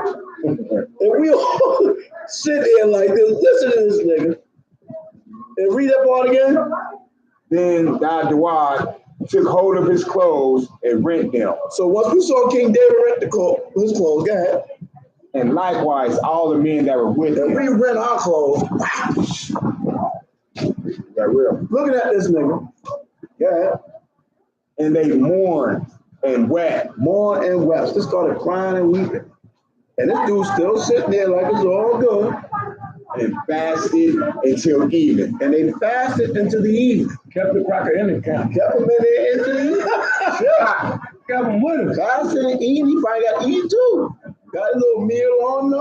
Feeling good. Feeling good. I killed the king. Till the evening from the new day world. Yeah.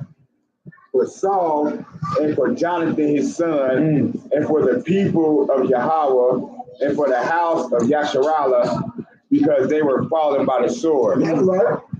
Okay. No beef. All Israel. Tribe of Benjamin. We all Israel. You know what I'm saying? Our brothers. Yeah. And Dawad said unto the young man that told him, Whence art thou? Whence art thou? You want to it? And he answered, What verse is it? this is 13. 2 Samuel 1:13. Whence art thou? Come here. Yeah.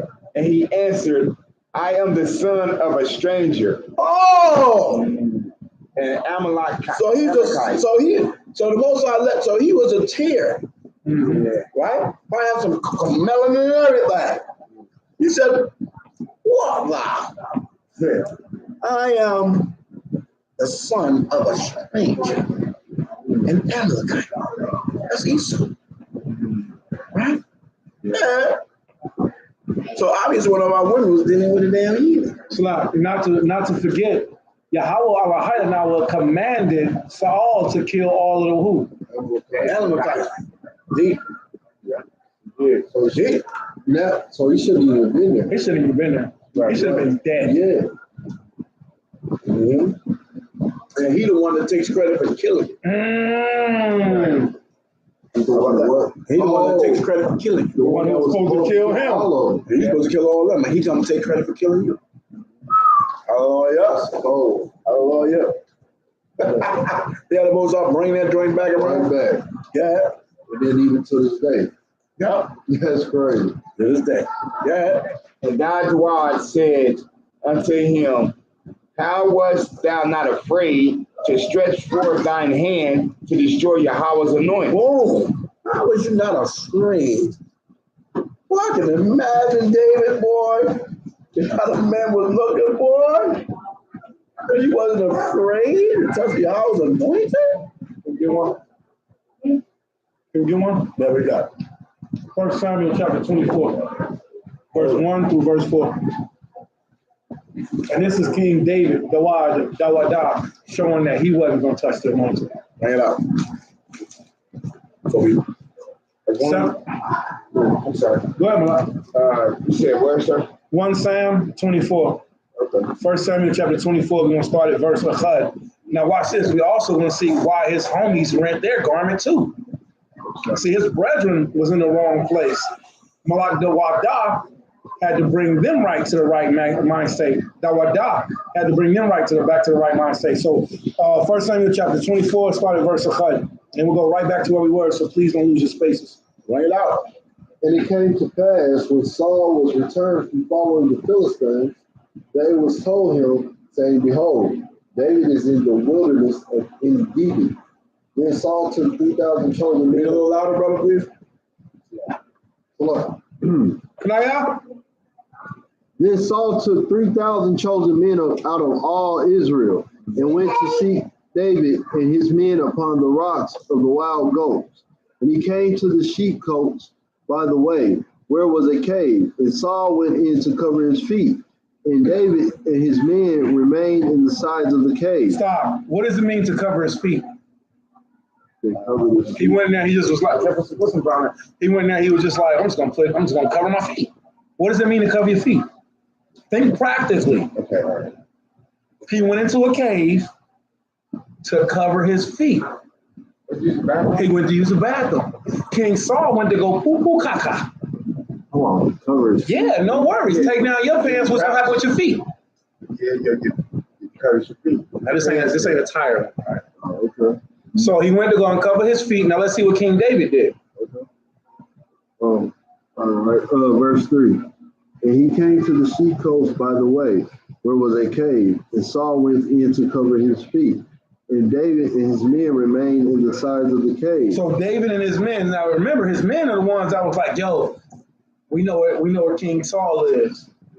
All right, so here's your chance. Let's see what King David did. Now this man using the bathroom, this is a movie scene.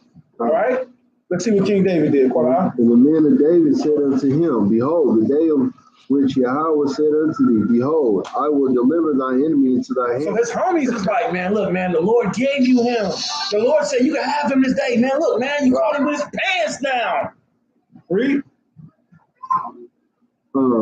Behold, I will deliver thy enemy into thy hand, that thou mayest do to him as it shall seem good unto thee. Then David arose and cut off the skirt of Saul's robe privately. How?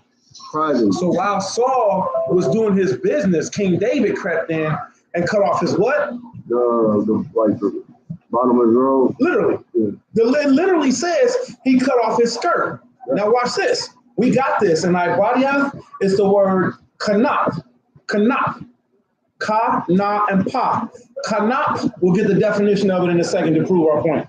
Verse 4, read that again down to verse 5. And we'll see why King David and his men were ashamed that this, and they rent their garments. Why? Because we could have took him out. Read.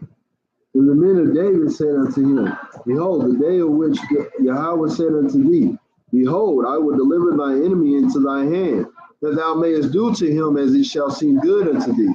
Then David arose and cut off the skirt of Saul's robe privately. Right. And it came to pass afterward that David's heart, smote him. See, he was like, man, I shouldn't have did that.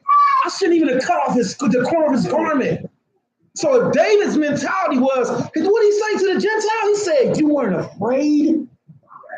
Wait a minute, I cut his garment and I was afraid. Right. You weren't afraid? Watch what he says. Read.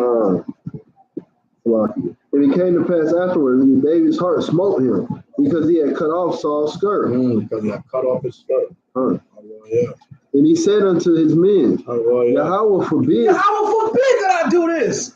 He had the man right here. And he could have just yacked it. He could have did it. He King David. He could bend bow with his forearm. He could have chopped him on the back of the neck and broke his neck. But he said, man, nah, man. He said, hold on, y'all. Hold on, brethren. I'm off. King David stopped himself. His heart smote him. He said, I'm wrong, man. I'm off. Yo, my heart, man. You're right, man. The Most High did deliver him into my hands. I can't kill this man. Verse 6. And he said unto his men, Yahweh forbid that I should do this thing unto my master. Unto my who? Until my master. Now this cracker come through and does murder. So it's what? They report him as what? Master. Boom. How men talk about they ain't got no master. Thank you, order. Huh? How you say that? You see what I'm saying? I feel it. And look, and this man was trying to take David's wife. And David Malak Dawadah still said, yo, man, that's my master, man. Right. This is my pops, his bond is my best friend. Right. Right, and I feel like that answered the question that I was asking you earlier about even if he cut her off or he older and just whatever, he said, oh, still the master. What you mean he kind of off? What you mean when you say he kind of off? Like, just like, I don't know, like maybe you seem like you don't tell me something that you may feel is borderline or whatever, but just because he's older, or maybe because he's older, you feel like it may feel like he's taking advantage. But because it's lawful or whatever, still follow. Check this out. Sirach, just answer that question and we'll get right back. All right, give the colonel time to eat. Sirach chapter 3. The Most High says what? Sirach chapter 3, verse 13, verse 12. My son, help thy father in his age, and grieve him not as long as he liveth. Watch this. And if his understanding fail, King Saul lost his damn mind and was throwing javelins. And Malak Dawud wasn't doing nothing but playing the harp. Dawud was trying to cool them demons. What it's all do? Oh, nigga, you gonna be greater than me? Ah! His understanding failed. So what's that? What's the answer to that? The Most High says what? And if his understanding fail, be patient with him. And this is what Malak Dawud proved to us. This is what Malak Dawud proved. This is what he proved to us. That if our Abba, our father's understanding fail, be patient with them. All right, so let's go back to Sirach chapter, not Sirach, but 1 Samuel chapter 24. Let's see what Dawud said. 24 verse 5. And it came to pass afterward that Dawud's heart smote him because he had cut off Saul's skirt. And he said unto his men, Yahweh forbid that I should do this thing unto my master. And Yahweh anointed, Yahweh's anointed. So he called Saul Yahweh's anointed. Now you got this cracker that came through and murdered my master. I didn't do it. My men didn't do it. My men jumped down in the pits and fought lions. And you want to bring me the man who I didn't kill my Lord's crown, his bracelet, and say you fell upon him? So the first thing that the elders did, he said, you did what? And then the rest of the brothers was like, yeah, man, we didn't even kill him. So I'm going to finish this up. We'll get right back to that. Verse 6. Then he said unto his men, Yahweh forbid that I should do this thing unto my master. Yahweh's anointed to stretch forth mine hand against him. See, he is the anointed of Yahweh. Woo! Last point, the word that's there for the word skirt is H3671.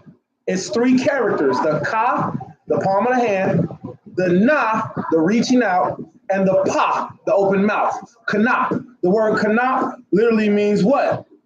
An edge, extremity, specifically of a bird or an army. Watch this. A wing of a garment, bed clothing, a flap of the earth, a quarter. Watch this. Pinnacle, that means the very end of it. A corner of a feather. Now watch this. It gets even better. The word literally means fringe. Right. King David cut off this man's fringe. So when you go to Bruce, they be like, well, what do you see? When you see the word wings is tzatziyachim. Tzatziyach is what we wear going all the way around. Like the colonel got his fringes going all the way around. The elder, we all got our fringes going all the way around. So this is what King David cut off. How do we know? Because we go to the word wing. And the word wing is kanap. It literally means fringes. All right? And let me say this too. That's why Yahweh Shah said to love thy neighbor as thyself, because you don't know who, when you're dealing with men, you don't know who you're really dealing with, because everybody, not all the prophets, but a lot of the prophets are back now in reincarnation. You know what I mean? So you don't know who you're dealing with, who you're talking to. What reason? You know, when you're dealing with other Israelite men. So that's why he said to love thy neighbor as thyself, because you don't want to be disrespectful or wrong the anointed of the Lord. You know what I mean? And the Most High chose him to be king, man. Sent Samuel to anoint him as the king. And nobody could take the king out, but really another king. You know what I'm saying? So, even our father Jacob killed his brother Esau. Yeah, calm down. Yeah, Flavius Josephus, and also in the War of the Jews. Yeah, so our father Jacob killed his brother in the war. Flavius Josephus is pinnacle, is key for all y'all should have. Wonderful historical documents. All right, that's not even going to extra apocryphal books. Just sticking to the base. Flavius Josephus. Yeah, I'm about to read that one. Flavius Josephus. Flavius Josephus was a Levite. He was a Levite priest that was a master scholar and a general of the Hebrew revolt. He was one of the few survivors. You know, when I was in Antiochus and Titus, when they had came, so Flavius Josephus. We got his book right over there. We can also share the. Here you go, King. This is an app that'll read Flavius Josephus to you. All volumes, man. Flavor Josephus is a beautiful work, masterfully put together for us.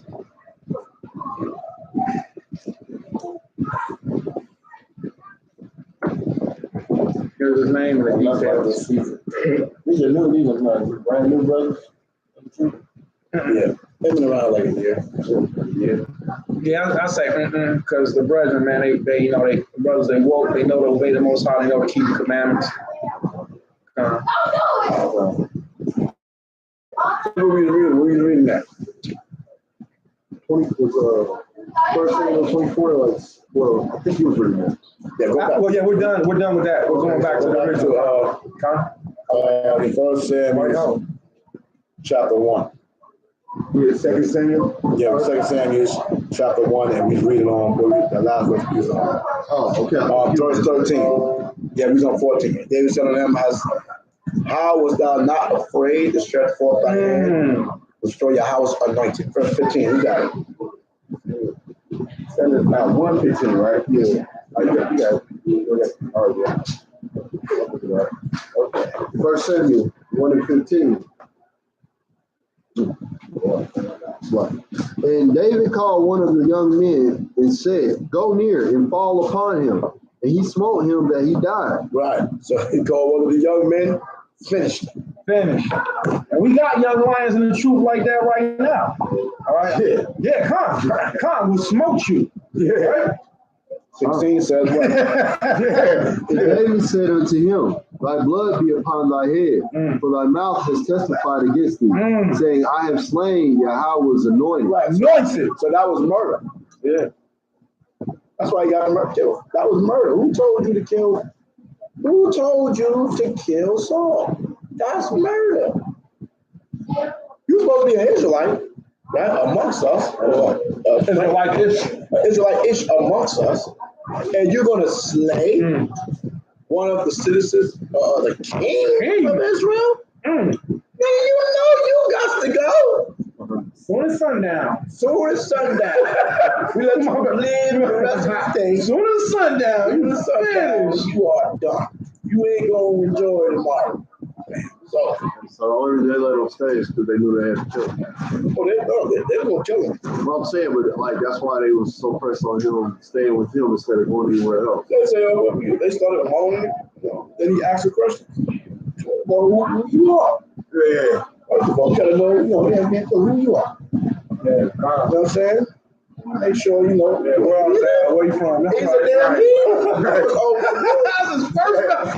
Yo, I'm a heathen. What? Yeah. I'm a stranger. First question, where you from? Yeah, where you from? Ain't that what we asked? Where you from? Where you from? And he probably said, he knew he couldn't, like, well, obviously he knew he couldn't hide nothing. Just because of the way we greet each other, you can't get nothing off. Now, I'm going to say this too in the Masonic Lodge. That's a key thing that they say. They say, from whence come ye? Yeah, from whence come ye? What you supposed to say that? From the east. Yeah, you're supposed to say something. I'm supposed to say you from the east. Everything that's in the Masonic Lodge is stolen straight from our culture. That's a whole other thing. But that's one of the questions. From whence come ye?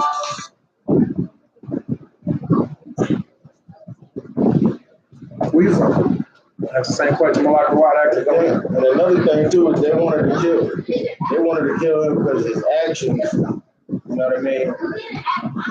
And because we had a thing called the Law of the Stranger too, where strangers come among us and learn the law, statutes, and actions of the Most High. So it wasn't about that he was a Gentile. It was about that he was at war and this man was off. Yeah, he was off. He was also the damn heathen that killed the king, touched the Most High anointed.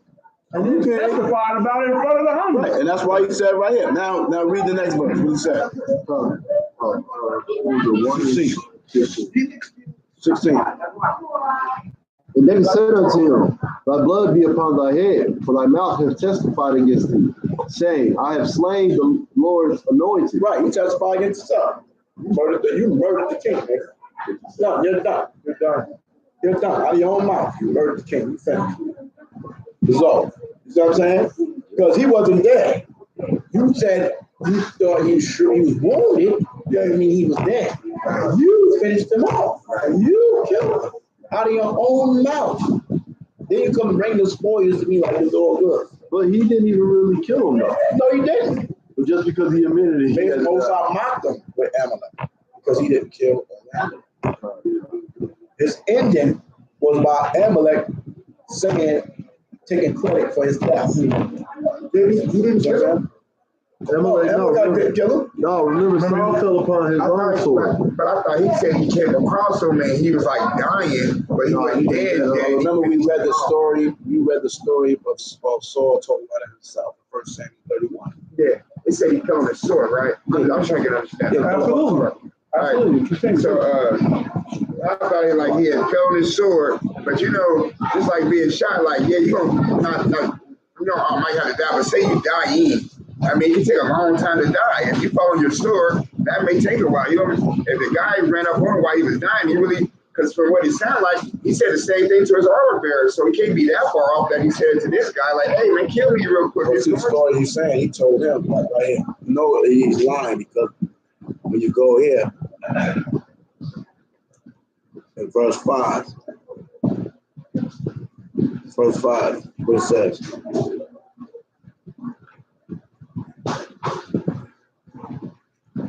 Start with That's why it's 5, King. He asked him a question. Go to 5. Yeah. Go to 5. Read 5. Read it. Yeah. Yahweh said unto the young man that told him, how knowest thou that Saul and Jonathan, his son, be dead? Well, that's not the one I want. Let me go back. That's what I want.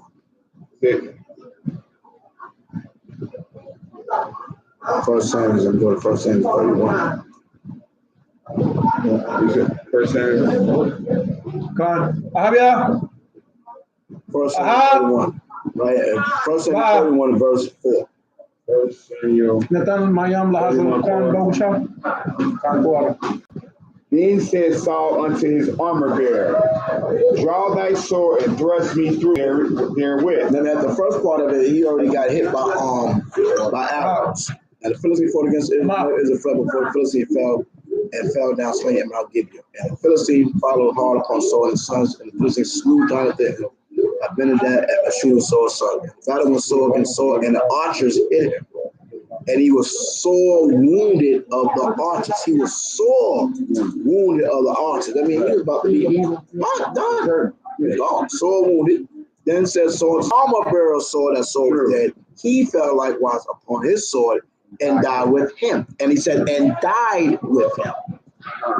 See that? I mean, I'm saying, when we read these scriptures, we be missing things. That's why we got to go back over, read it again. Read it again, you'll see something different. Oh, I thought this. Oh, see? You see what I'm saying? See? So right there, the key word, and died with him. Right? So now, who was he talking to? The armor bearer. Now, when we go back to this other nigga now, right? What the hell is he saying, though? Saul wasn't talking to him. Saul was talking to the armor bearer. He wasn't the armor bearer. Right. So when he said over there, he said, that's right. Right. So he said he leaned upon his spear. He ain't mentioned nothing about sword. Right. Then he said he called upon me. Right, and he called upon me. He didn't call upon him. He called upon the armor bearer. So Revelations 3:9. Revelations 3:9. Yeah, Conquereth. Now, which nation is this? God, Bring it out. What you got, Yahweh? Revelations 3:9. Behold, I will make them of the synagogue of Satan, which say they are Jews and are not, but do lie. Do what? Do lie. The man died on a sword. It was a spear. Wait a minute. He called his armor bearer. He called me. Wait a minute. The man was already dead. He was dying. Right. The whole story is that verse. Right. Do lie. All right, that was it for that, King. I just wanted to show. And that's Amalek, the same Amalek that do lie. Right. The same Amalek came. called himself a Jew today. Called himself Jew today, right? That man, God, he was wicked. The Bible speaks. Right. That is crazy. He came over there, lying his ass off. Right. Got killed. He got killed. Finished.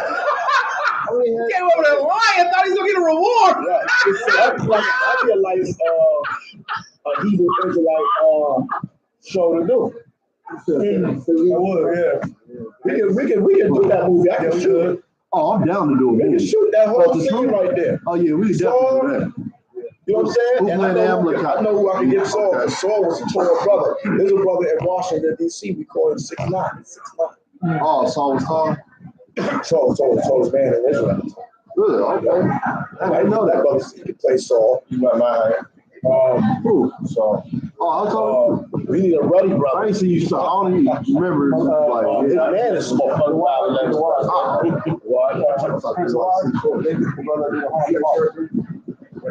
David?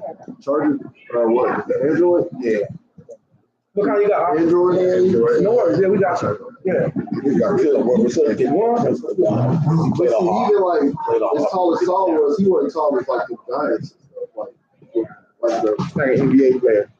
Like NBA. The heights of the Giants. Not like a 12-foot or 9-foot or 10-foot, not like that tall. But like LeBron tall. Yeah. So it's like,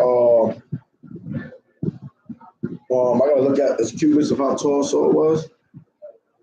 If he's like 6'8", 6'9", then yeah, that's like LeBron. He's like 12 foot. That's what I'm saying. I think tall Jamie. That's like You talking about in Israel at the time, Saul was the tallest man. I don't know. In Israel? I don't know how big he was making them back then.